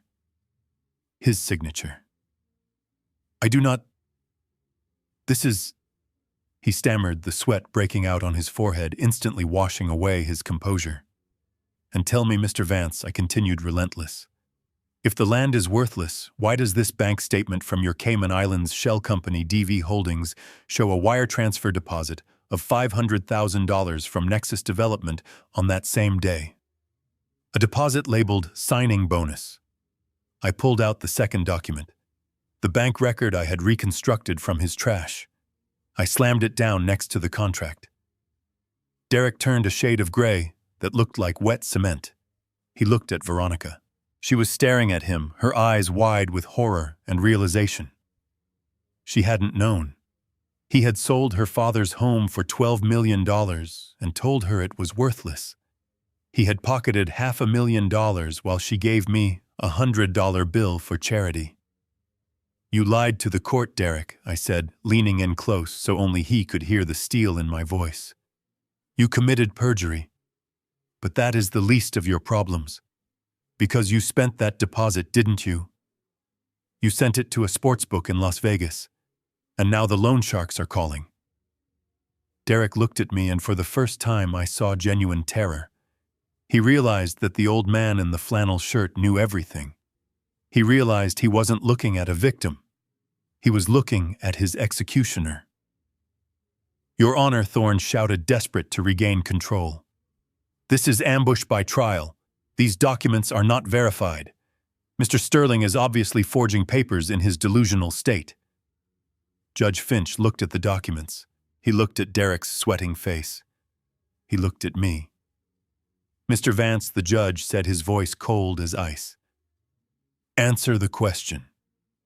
Did you or did you not accept a deposit for the sale of Mr. Sterling's land without his consent? Derek opened his mouth, but no sound came out. He looked like a fish on a hook, gasping for air. The silence stretched thin and tight, ready to snap. He can't answer, Your Honor, I said, stepping back. Because if he says yes, he admits to fraud. And if he says no, he admits to perjury because I have the transaction number right here. I turned to the gallery. I looked at my daughter. She was crying, silent tears streaming down her face, ruining her perfect makeup. She finally saw the monster sitting next to her. I am not done, Your Honor, I said, turning back to the judge. I have more. I have the audio recordings. Derek stood up so fast his chair flew backward. You illegal old bat, he screamed, losing all control. You tapped my office. That is inadmissible. You are the criminal here. Sit down, Mr. Vance. Judge Finch bellowed, banging his gavel. I smiled. It was a cold, terrifying smile. I didn't tap your office, Derek, I said calmly. I audited it. And I found something else. Something that concerns my daughter. I reached into the briefcase again. This was the kill shot. This was the end. Objection, Your Honor. Thorne screamed, his face turning a blotchy red as he pointed an accusing finger at me. This has gone on long enough. We are listening to the ravings of a senile old man. Look at him. He is wearing flannel in a court of law. He lives in a motel room that costs $40 a night. He is a dirt-poor farmer who probably thinks the radio is talking to him. He is not an auditor. He is a nobody. A broke, destitute nobody who is wasting the court's valuable time with these fantasies. The insult hung in the air like smoke. Derek sneered, regaining a shred of his confidence. He nodded vigorously, looking at the gallery, as if to say, I told you he was crazy. Veronica looked at me with pity, shaking her head slowly, mouthing the word, please, to me, begging me to stop humiliating myself. But then a sound cut through the noise. It was the sharp, authoritative crack of a gavel striking wood. Once, twice, 3 times. Each strike was louder than the last, silencing the murmurs, silencing Thorne, silencing the world. Counselor. Sit down, Judge Finch boomed. His voice wasn't just loud. It was heavy with a mixture of anger and reverence. "But Your Honor," Thorne sputtered. "I said, sit down," Finch roared. "And be very careful with your next words, Mr. Thorne. You just called one of the most brilliant financial minds of the 20th century a nobody. If you insult him again in my courtroom, I will hold you in contempt so fast your head will spin." The room froze. Thorne sat down slowly, his mouth hanging open. Derek frowned, looking at the judge as if Finch had suddenly started speaking a foreign language. Veronica leaned forward, her hands gripping the edge of the table. "Who is he talking about?" "Derek," she whispered, her voice trembling. Judge Finch stood up. He didn't look at the lawyers. He looked at the gallery, addressing the entire room. "For the record," he said, his voice steady and solemn, "the man standing before you is not just a farmer. His name is Augustus Sterling. In 1998, 2 years before the rest of the world knew what was happening, this man identified the irregularities in the Enron Corporation. He was the forensic auditor who brought down the monoliths of Wall Street in the 80s. He has served as a silent financial advisor to 3 governors of this state. He is known in the industry as the silencer because when he walks into a boardroom, the lies stop. The silence in the courtroom was absolute. You could hear the hum of the air conditioning. You could hear the intake of breath from the court reporter. Veronica stared at me. Her eyes were wide, searching my face, trying to find the father she thought she knew inside the legend the judge was describing. "Daddy," she whispered, the word barely audible. "Is that true?" I didn't look at her. I couldn't. Not yet. I kept my eyes locked on Derek. The color had drained from his face completely. He looked like a man who had just realized he was standing in a cage with a tiger he thought was a house cat.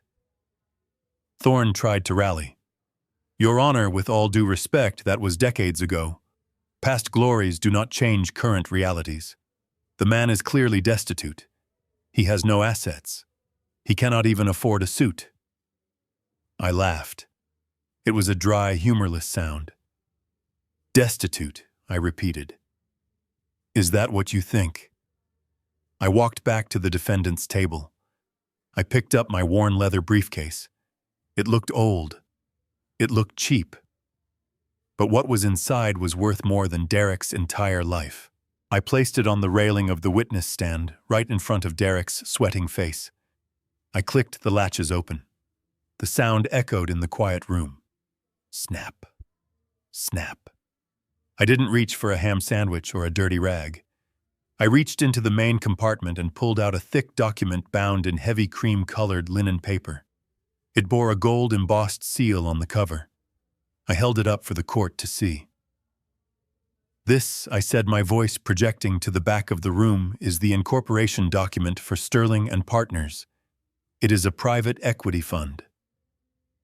My fund. I founded it 40 years ago. I am the sole majority shareholder." I dropped the document on the ledge in front of Derek. Derek looked at it. He saw the seal. He saw the names. He saw the valuation. "But you drive a truck." He stammered, his mind unable to reconcile the image of the gardener with the reality of the tycoon. "You live in a shack." "I live where I choose to live, Derek," I said coldly. "I drive a truck because it is reliable. Unlike you, I do not need to wear my money to know I have it." I reached into the briefcase again. "You said I was broke, Derek. You said I needed your help to manage my finances. But you didn't do your homework. If you had looked past the flannel shirt, you would have seen the shark swimming underneath." I pulled out a second document. This one was different. It was a transfer of debt agreement. It was stamped with the logo of BlackRock Capital, the predatory lending firm that held Derek's gambling debts. I walked closer to him. I was close enough to smell his fear. It smelled like cheap cologne and sweat. "Do you recognize this, Derek?" I asked, holding the paper up. He squinted. He read the header. His eyes bulged. He started to shake his head, a jerky spasms motion. No. No, that is impossible. It is very possible, I said. You see, when I audited your trash, I found your demand letters. I found out you owed $4 million to BlackRock. I know they threatened to break your legs. I know they gave you until the 15th to pay up or hand over my farm. I paused, letting the information sink in. Veronica let out a small, strangled sob. She finally understood. Her husband hadn't been trying to save me. He had been trying to save himself from a death sentence. I did some calling around, I continued. It turns out I own a significant silent positions in the parent company that owns BlackRock. They were very happy to sell me your debt portfolio. I bought it this morning. I wired the $4 million from my motel room. I slapped the paper down on top of the incorporation documents. Derek flinched as if I had hit him. You do not owe the bank anymore, Derek, I said, my voice dropping to a whisper that carried the weight of a tombstone. You do not owe the loan sharks. You owe me. I am your creditor. I own your debt. I own your house. I own your car. I own every single thing you think is yours. Derek looked at me with pure, unadulterated horror. He looked at the judge begging for intervention, but Finch just sat there, his face grim, watching justice unfold. You bought my debt, Derek whispered, his voice cracking. I leaned in. Yes, and I am calling it in, right now. I turned to the judge. Your Honor, this man is not a concerned family member. He is a debtor attempting to defraud his creditor. He filed this guardianship petition solely to seize the collateral for a loan that I now hold. This is not a family matter. This is attempted grand larceny. Thorne, the shark lawyer, looked at the documents. He looked at Derek. He closed his briefcase. I request a recess, Thorne stammered. I need to consult with my client. Sit down, Thorne, I barked, not waiting for the judge. There is no recess. There is no consultation. We are finishing this now. I turned back to Veronica. She was standing up now, her hands covering her mouth, tears streaming down her face, ruining the makeup she had applied so carefully that morning. She looked at Derek with a mixture of revulsion and disbelief. She looked at me with shame. Daddy, she cried. I didn't know. I swear I didn't know he owed money. He told me he was investing. He told me we were rich. You are not rich, Ronnie, I said, my voice softening just a fraction for her. You are broke. He spent it all. He spent your savings. He mortgaged your house to the hilt. And when that wasn't enough, he tried to sell my home to cover his mistakes. I pointed at Derek. He was going to sign my deed over to them, Ronnie. And when the money ran out again, do you think he would have stopped? He would have sold you next. Derek slumped in his chair. The arrogance was gone. The bravado was gone. He was just a small, scared man in an expensive suit that he couldn't pay for. It was just business, Gus, he mumbled, looking at the floor. It was just business. I was going to pay it back. Business, I scoffed. No, Derek. Business is what I did for 40 years. Business is honor. Business is trust. What you did, that is a crime. I looked at Judge Finch. Your Honor, I have one more document to enter into evidence. I reached into the briefcase one last time. This wasn't a financial document. It was a small USB drive. I told you I tapped his office, Derek. But I didn't just hear you talking to the doctor. I heard you talking to someone else. Someone named Crystal. Derek's head snapped up. His eyes were pleading now. No. Gus, please. Not that. Anything but that. I ignored him. I handed the drive to the bailiff. Play track 3, please. The bailiff plugged the drive into the court's computer. The speakers crackled to life. And suddenly, Derek's voice filled the room again, clear and confident, from a phone call he had made 2 days ago. Do not worry, baby, the recording played. The old man will be locked up by Friday. Once I get the power of attorney, I sell the farm, pay off the sharks, and we take the rest of the cash to Cabo. I will file for divorce from Veronica once the check clears. She is so stupid she will never see it coming. She actually thinks I am doing this for her dad. The recording ended with the sound of Derek laughing. The silence that followed was heavy, suffocating. Veronica didn't scream. She didn't faint. She just stood there, swaying slightly, looking at the man she had married, the man she had defended against her own father. Derek put his head in his hands. It was over. The silencer had spoken. The recording ended, leaving a silence in the courtroom so profound it felt heavy, like a physical weight pressing down on every single person in the gallery.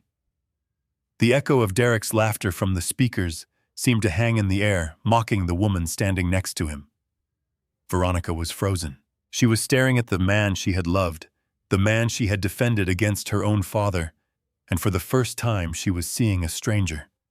Her hands were trembling violently by her sides, and her face was a mask of absolute devastation. Derek tried to speak. He tried to summon that smooth salesman charm that had worked for him his entire life, but his throat was dry and his eyes were darting around the room, looking for an exit that didn't exist.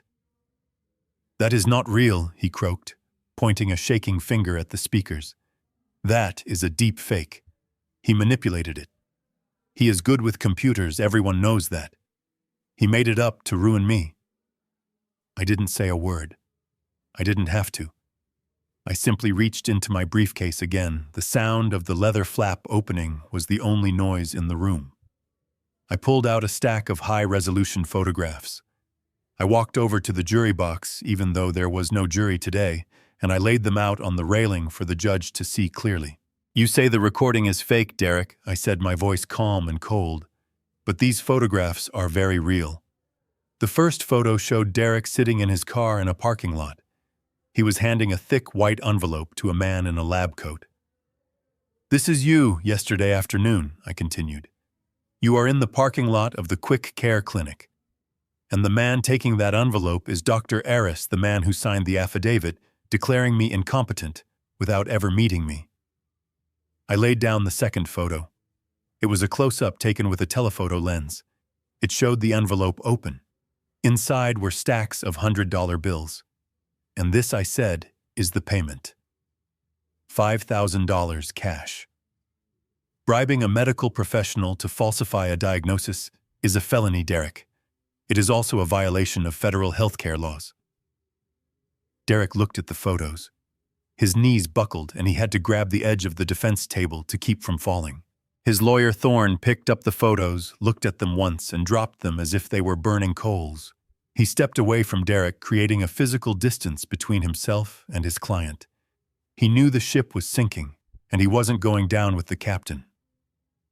"But I am not done," I said, turning my back on Derek and facing my daughter. "Veronica, look at me." She looked up. Her eyes were red and swollen. She looked like a child who had just found out Santa Claus was dead. "He didn't just cheat on you, Ronnie," I said, softening my voice just enough for her to hear the truth beneath the anger. "He stole from you. He stole your future." I picked up the final document from my briefcase. It was a loan application for the $4 million he owed to BlackRock Capital. I walked over to her and held it up. "Look at the signature line," I commanded. She squinted through her tears. She saw her name. Veronica Sterling Vance. It was signed in blue ink with a flourish that looked exactly like her handwriting. "Did you sign this?" I asked. "Did you authorize a $4 million loan against your own home?" She shook her head slowly. "No," she whispered. I didn't know about any loan." I turned to the judge. "Your Honor," I said, my voice ringing with the authority of the silencer. "The defendant not only committed perjury and bribery, but he has also committed bank fraud and identity theft against his own wife. He forged her signature to secure funds for illegal gambling. He used her credit, her name, and her trust to dig a hole so deep she would never climb out of it. Judge Finch had seen enough. The shock on his face had been replaced by a cold, hard fury. He was a man of the law, and his courtroom had been turned into a crime scene. He stood up, his black robe billowing around him like the wings of a crow. "Bailiff," he barked, pointing a finger at Derek. "Take Mr. Vance into custody immediately." The bailiff, a large man who had been watching the proceedings with growing disgust, moved fast. He crossed the room in 3 strides. He grabbed Derek by the arm and spun him around. Derek yelped. "Hey, watch the suit! You can't do this! I have rights! This is a civil hearing!" "It just became criminal," Judge Finch roared. "I am holding you in contempt of court for perjury.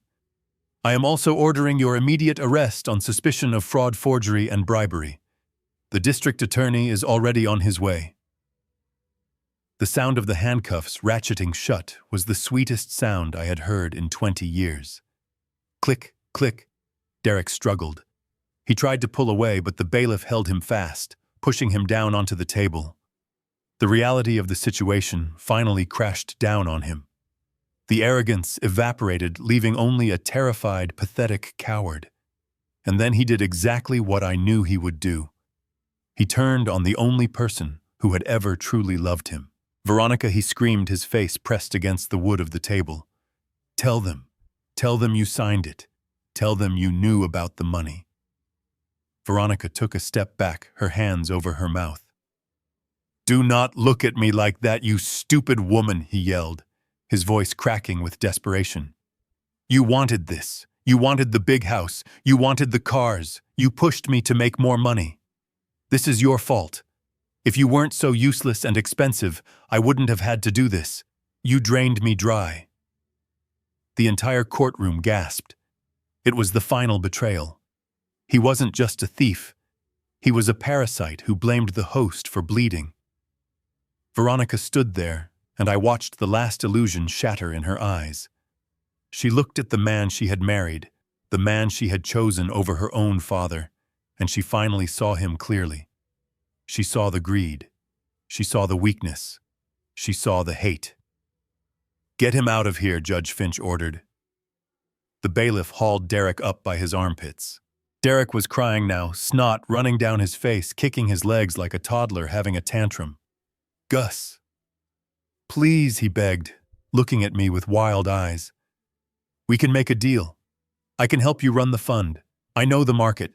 Do not let them take me. I am family." I looked at him. I adjusted my flannel shirt. "You are not family, Derek," I said, my voice flat. "You are a bad investment, and I am liquidating you." The bailiff dragged him toward the side door that led to the holding cells. Derek's screams echoed off the walls, blaming everyone but himself, cursing the judge, cursing me, and finally cursing Veronica, until the heavy metal door slammed shut, cutting off his voice. Silence returned to the room, but it wasn't the heavy, suffocating silence of before. It was the clean, sharp silence that comes after a storm. Judge Finch sat down slowly. He took a deep breath and looked at me. "Mr. Sterling," he said, his tone respectful, "the petition for guardianship is dismissed with prejudice. Your assets are unfrozen immediately. The court apologizes for the inconvenience this has caused you." I nodded. "Thank you, Harry," I said, using his first name one last time. The judge looked at the lawyer Thorne, who was frantically packing his briefcase, trying to disappear. "And Mr. Thorne," the judge added, his voice dangerous, "I will be reporting your conduct today to the Bar Association. I suggest you find a very good lawyer for yourself." I turned to look at Veronica. She was standing alone at the plaintiff's table. Her expensive purse was on the floor. Her perfect hair was messy. She looked small. She looked broken. She looked up and met my eyes. For the first time in years, she didn't look at me with condescension or pity. She looked at me with fear and shame. She realized that the old man she had tried to put away was the only person in the room who had actually been telling the truth. She took a step toward me, her hands reaching out tentatively. "Daddy," she whispered. I didn't move. I didn't open my arms. The war was over. The enemy was destroyed, but the casualties were high. I picked up my old canvas hat from the table and placed it on my head. I picked up the leather briefcase that held the secrets of my life. I turned my back on her and walked toward the exit. My boots squeaked on the floor, leaving one final trail of mud. I didn't look back. Not yet. She needed to sit in the wreckage she had helped create. She needed to feel the cold wind of reality without her father's coat to keep her warm. That was the only way she would ever learn to build her own fire. I pushed open the heavy glass doors of the courthouse and stepped out into the blinding afternoon sun. The air was thick and humid, carrying the scent of asphalt and exhaust fumes, but to me it smelled like freedom. It smelled like the end of a long, dark winter. I adjusted my hat, pulling the brim down low over my eyes, not to hide but to shield myself from the glare. My old Red Wing boots felt heavy on the concrete steps, but my spirit felt lighter than it had in years. I had walked into that building as a victim, a target, a senile old man to be harvested for his assets. I was walking out as a victor. I was walking out as Augustus Sterling. I reached into my pocket and felt the keys to my truck. That old Ford was the only thing I hadn't lied about. It really was reliable. It really was mine. I started walking toward the far end of the parking lot, where I had left it parked between a sleek BMW and a Lexus. Even in the parking lot, the class divide was evident, but I knew now that the only difference between the drivers of those cars and me was that I owned the bank that financed them. "Daddy, wait." The voice was shrill, desperate, and breathless. I didn't stop walking. I knew who it was. I had been expecting it. "Daddy, please stop." I heard the rapid click, click, click of high heels running on pavement. It was a frantic rhythm, a sound of panic. I reached my truck and put my hand on the door handle. I paused. I took a deep breath. I owed her this. I owed her the finality of this moment. I turned around. Veronica was running toward me, stumbling slightly. Her expensive cream-colored suit was rumpled. Her mascara had run down her cheeks in black streaks, making her look like a tragic clown. She wasn't the composed, arrogant woman who had laughed at me in the courtroom. She wasn't the socialite who worried about mud on her marble floors. She was just a frightened woman who had just watched her entire world implode. She reached me and grabbed my arm, her grip tight and shaking. She was gasping for air, her chest heaving. "Daddy, do not leave me," she sobbed. "Please, you cannot just leave me here." I looked at her hand on my arm. Her manicured nails dug into my flannel shirt. I didn't pull away, but I didn't cover her hand with mine either. I just looked at her. "What do you want, Veronica?" I asked, my voice calm and level. "The hearing is over. You are free to go." She shook her head violently, tears flying from her face. No, I am not free. Derek, he ruined everything. The police took him, Daddy. They took him away in handcuffs. He was screaming my name. He said I signed those papers." I looked at her steadily. "You did sign them, Ronnie. Maybe you didn't read them. Maybe you trusted him blindly. But your signature is on the loan documents. Your name is on the corporate filings. Ignorance is not a defense in the eyes of the law, and it certainly isn't a defense in the eyes of the bank." She collapsed. It wasn't a figure of speech. Her legs literally gave out, and she fell to her knees right there on the dirty asphalt of the parking lot. She didn't care about her suit anymore. She didn't care who was watching. She wrapped her arms around my legs, hugging my muddy boots, burying her face against my denim jeans. "I was blind," she wailed, her voice muffled against my leg. "I was so stupid. I just wanted him to love me. I wanted the life he promised. He said we were building a future. He said you were holding us back. I believed him, Daddy. I am so sorry. Please forgive me. I was blind. I looked down at the top of her head. I remembered when she was 5 years old, and she had fallen off the swing set. She had cried just like this, holding onto my leg, begging me to make the pain go away. Back then, a kiss and a Band-Aid were enough. Back then, I could fix anything. But she wasn't 5 years old anymore. She was 38, and the scrape on her knee wasn't a scrape. It was a $4 million debt and a potential indictment for fraud. "Get up, Veronica," I said firmly. "Stand up. Sterlings do not kneel in parking lots." She sniffled and slowly pulled herself up. She looked at me with wide, hopeful eyes. She thought my tone meant I was taking charge. She thought Daddy was back to fix it. "Daddy, help me," she pleaded, wiping her nose with the back of her hand, a gesture so childish it made my heart ache. "The house, the bank is going to call the loan. Derek said he leveraged it to the hilt. If I do not pay, they are going to take it. They are going to throw me on the street. I have nowhere to go. I have no money." He emptied our joint accounts. She grabbed my hand again, squeezing it. "But you have money. The judge said you are rich. He said you have millions. You bought Derek's debt right. That means you own the loan on the house. You can forgive it. You can write it off.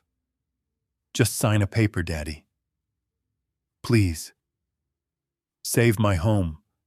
It is all I have left." I looked at her. I saw the desperation, but I also saw the entitlement.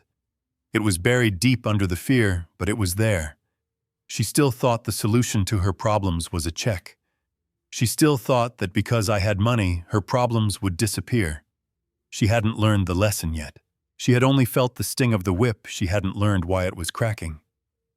I reached into the inner pocket of my jacket. I pulled out my checkbook. It was an old leather-bound book, one I rarely used. Veronica's eyes lit up. It was instantaneous. The fear receded just a fraction, replaced by a glimmer of relief. She watched hungrily as I pulled a pen from my pocket. "Thank you, Daddy," she breathed, exhaling a long, shuddering breath. "Thank you. I promise I will pay you back. I will get a job. I will do whatever you want. Just save the house." I opened the checkbook. I rested it on the hood of my truck. I wrote the date. I wrote her name on the payee line. Veronica Sterling Vance. I looked at her. "How much is the mortgage arrears?" I asked. $50,000, she said quickly. "And the immediate penalties are another 20. I nodded. I wrote out the amount. $70,000. I signed my name at the bottom. Augustus Sterling. The signature was flamboyant, powerful, the signature of a man who could buy this entire parking lot without blinking. I tore the check out of the book. The sound was crisp and satisfying. I held it up. The wind caught the edge of the paper, fluttering it like a flag of surrender. Veronica reached for it, her hand trembling, her eyes locked on the blue paper as if it were oxygen and she was drowning. "Here," I said, holding it just out of her reach. "This is what you want, isn't it? This is the easy way out. This makes the bad men go away. This keeps the lights on in the mansion. This lets you pretend for a few more months that you didn't marry a con artist." "Yes, Daddy, please," she whimpered, reaching on her tiptoes. I looked her in the eye. My expression hardened. "No, Veronica." I took the check in both hands. I watched her eyes widen in horror, and then slowly, deliberately, I tore it in half. "No," she screamed, a sound of pure anguish, lunging for the pieces. "Daddy, what are you doing?" I tore the halves into quarters, then into eighths. I let the confetti of blue paper fall from my hands. The wind caught the pieces, scattering them across the asphalt like snow. $70,000 gone in the wind. "I am not saving you, Veronica," I said, my voice dropping to a low rumble that vibrated in my chest. "I am saving your character." She stared at the pieces of paper on the ground, mouth open, shock rendering her mute. If I give you that money, I continued, stepping closer to her, forcing her to look at me. If I pay off your debts, if I save your house, you will never change. You will still be the child who thinks the world owes her a living. You will still be the woman who let a man convince her to betray her own father because it was convenient. You will be a parasite, Veronica, attached to a new host. And I love you too much to let you be a parasite. But I will be homeless, she cried, tears streaming down her face again. I will lose everything. Good, I said brutally. Lose it. Lose the house. It was built on lies anyway. Lose the car. Lose the country club membership. Lose the fake friends who only liked you because of your husband's credit card. Lose it all, Veronica. Hit the bottom, because the bottom is the only place solid enough to build a real foundation. I pointed a finger at her chest, right over her heart. You are going to learn what I learned. You are going to learn what it feels like to sleep in a room that smells like smoke because it is all you can afford. You are going to learn how to budget for a loaf of bread. You are going to learn the value of $1, not because I gave it to you, but because you earned it with your own sweat. She looked at me terrified. But Daddy, I can't. I do not know how. Then you will learn, I said. Just like I did. Just like your mother did. You have hands. You have a brain. You are a sterling. We are survivors. I reached into my pocket again. This time I didn't pull out money. I pulled out a small plain white business card. I handed it to her. This is the number for a lawyer, I said. Not Harrison. He is too expensive for you. This is a legal aid attorney, a good one. He specializes in divorce and fraud victims. I have paid his retainer. He will keep you out of prison, Ronnie. He will help you untangle yourself from Derek's crimes. He will make sure you do not go to jail for what your husband did. That is the only help you are getting from me. Legal defense. Not life support. She took the card, looking at it as if it were a foreign object. And the house, she whispered one last time. The house will be foreclosed, I stated flatly. I own the debt now, remember, and I am initiating foreclosure proceedings tomorrow. You have 30 days to vacate. I suggest you start packing. I suggest you sell the furniture, the jewelry, the clothes, anything you can to get a deposit for an apartment. A small apartment.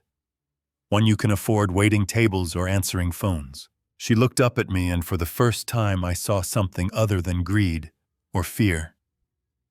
I saw anger. You are cruel, she hissed. You are a cruel old man. You have millions and you are making your own daughter homeless. I smiled. It was a sad smile, but it was genuine. No, Ronnie. Cruelty would be letting you stay exactly as you are. Cruelty would be letting you remain weak. This is love. This is the hardest love I have ever had to give. But one day, maybe 10 years from now, when you are standing on your own 2 feet, paying your own bills with money you earned, you will understand. And if you don't, well, then I failed you a long time ago. I turned around and opened the door of my truck. I climbed into the cab. The seat was worn and comfortable. The engine started with a roar. I rolled down the window. Veronica was standing there, clutching the business card, the pieces of the torn check blowing around her ankles. She looked small and alone in the vast parking lot. 30 days, Ronnie, I said. Make them count. I put the truck in gear and drove away. I watched her in the rearview mirror until she was just a small speck in the distance. My heart was breaking.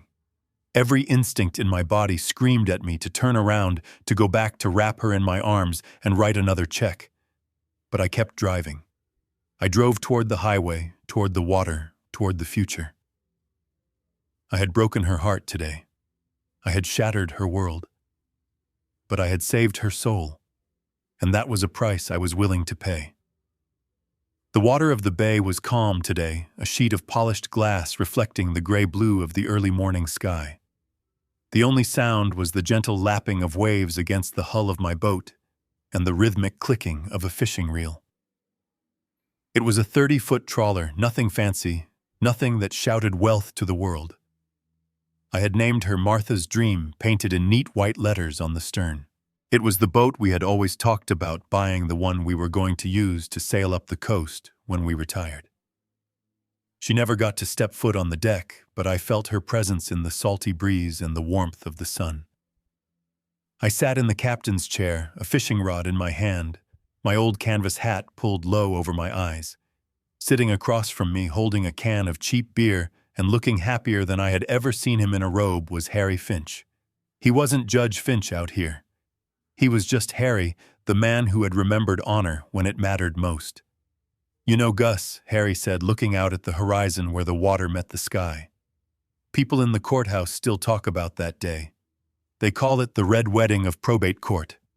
Thorne is still trying to get his license back. And Derek, well, Derek is enjoying the hospitality of the state penitentiary. I heard he is working in the laundry." I chuckled softly, reeling in my line a few inches. "It is honest work, Harry. For the first time in his life, Derek is actually earning his keep. It might do him some good." Harry took a sip of his beer. "And what about you, Gus? You could be on a mega yacht in the Mediterranean right now. You could be drinking champagne with models. Instead, you are here drinking lukewarm coffee with a retired judge eating a ham sandwich. Why?" I looked at the sandwich in my hand. It tasted better than any filet mignon I had ever eaten. "Because this is real, Harry," I said. "The yacht is just a floating prison of expectations. This boat, this water, this sandwich, it is real. And besides, I have work to do here." Harry nodded, his expression turning serious. "The Sterling Foundation. I saw the quarterly report. You have saved over 200 seniors from financial abuse in the last 6 months alone. That is impressive work. It is necessary work," I corrected him. "I used the dividends from the textile shares not to buy toys, but to build a fortress. I hired a team of forensic accountants, lawyers, and social workers. We find them, Harry. We find the old women whose nephews are draining their savings. We find the grandfathers whose caregivers are forging checks. We step in. We freeze the assets. We sue the predators. We give those people their dignity back." I thought about the faces of the people we had helped. The relief in their eyes when they realized they weren't crazy, that someone believed them, that they weren't going to die penniless because someone they loved had betrayed them. It was the most satisfying work of my life. I was still the silencer, but now I wasn't silencing corrupt CEOs. I was silencing the fear in the hearts of the vulnerable. We fished for another hour in comfortable silence, catching nothing but peace of mind. When we docked at the marina, the sun was high and bright. I said goodbye to Harry, promising to do it again next week. I walked to the parking lot. My truck was there waiting for me. My 1995 Ford F-150. I had spent $10,000 restoring the engine and the suspension, so it ran like a dream, but I hadn't touched the paint. I left the rust spots. I left the dents. I wanted to remember. I could have walked into a dealership and bought a Ferrari in cash. I could have bought a fleet of them. But I didn't want a Ferrari. I wanted my truck. It reminded me of where I came from, and it kept me invisible. In a world obsessed with showing off, being invisible was the ultimate luxury. I started the engine, and the old girl roared to life. I drove out of the marina and headed toward town. I took the scenic route, driving through the streets of the city that had once felt like a battleground. Now it just felt like a place. I turned onto Main Street, passing the shops and the restaurants. I slowed down as I approached a small corner cafe called The Daily Grind. It was a modest place, the kind that served breakfast all day and where the locals gathered to gossip. I pulled the truck over to the curb, but I didn't park. I just idled there for a moment, looking through the large plate glass window. It was the lunch rush. The place was packed. Moving between the tables, carrying a heavy tray loaded with plates, was a woman with her hair pulled back in a messy bun. She was wearing a brown apron that was stained with coffee and ketchup. There were dark circles under her eyes and sweat on her forehead. It was Veronica. She looked tired. She looked older than her 39 years. She moved with a frantic energy, dodging customers, wiping down tables, taking orders. I watched as a rude customer at table 4 waved his empty cup at her, snapping his fingers. The old Veronica, the woman who lived in the mansion, would have sneered at him. She would have made a scene. She would have called the manager. But this Veronica didn't. She took a deep breath. I saw her shoulders square. She walked over to the table, picked up the pot, and poured the coffee with a steady hand. She forced a smile. It wasn't a happy smile, but it was a polite one. She said something to the man, and he nodded, calming down. She walked back to the counter, wiping her hands on her apron. She looked exhausted, but she also looked solid. She wasn't floating on a cloud of debt and lies anymore. Her feet were planted firmly on the ground. She was living in a small studio apartment on the east side. She took the bus to work. She was paying off her own debts dollar by dollar. She hadn't called me for money in 6 months. She hadn't asked for a rescue. I felt a lump in my throat, but it wasn't sadness. It was pride. A fierce, burning pride. My daughter was a waitress. She was poor. She was struggling. And she was finally becoming a person. She was learning the value of $1 because she had to earn it. She was learning respect because she had to give it. She was learning that dignity isn't something you buy, it is something you build. She looked up then towards the window. Her eyes met mine through the glass. For a second, she froze. She saw her father sitting in his old truck, the man who could solve all her problems with the stroke of a pen. I didn't wave. I didn't motion for her to come out. I just smiled. A small, genuine smile that said, "I see you." She looked at me for a long heartbeat. Then she nodded. Just once. A small acknowledgement. Then she turned around, picked up another tray, and went back to work. She didn't come running. She didn't beg. She went back to work. I put the truck in gear and pulled away from the curb. I drove down the road, feeling the wind coming through the open window. The road ahead was open and clear. I thought about the $32 million sitting in my accounts. I thought about the foundation. But mostly, I thought about that woman in the apron.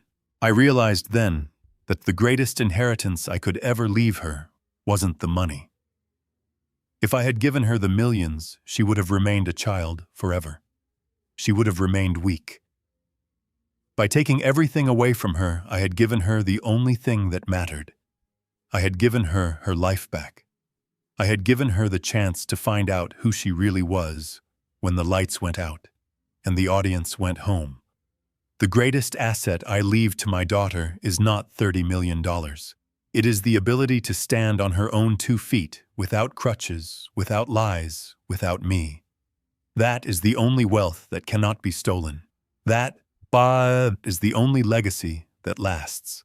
And that, I decided as I drove toward the sunset, is what true love actually looks like.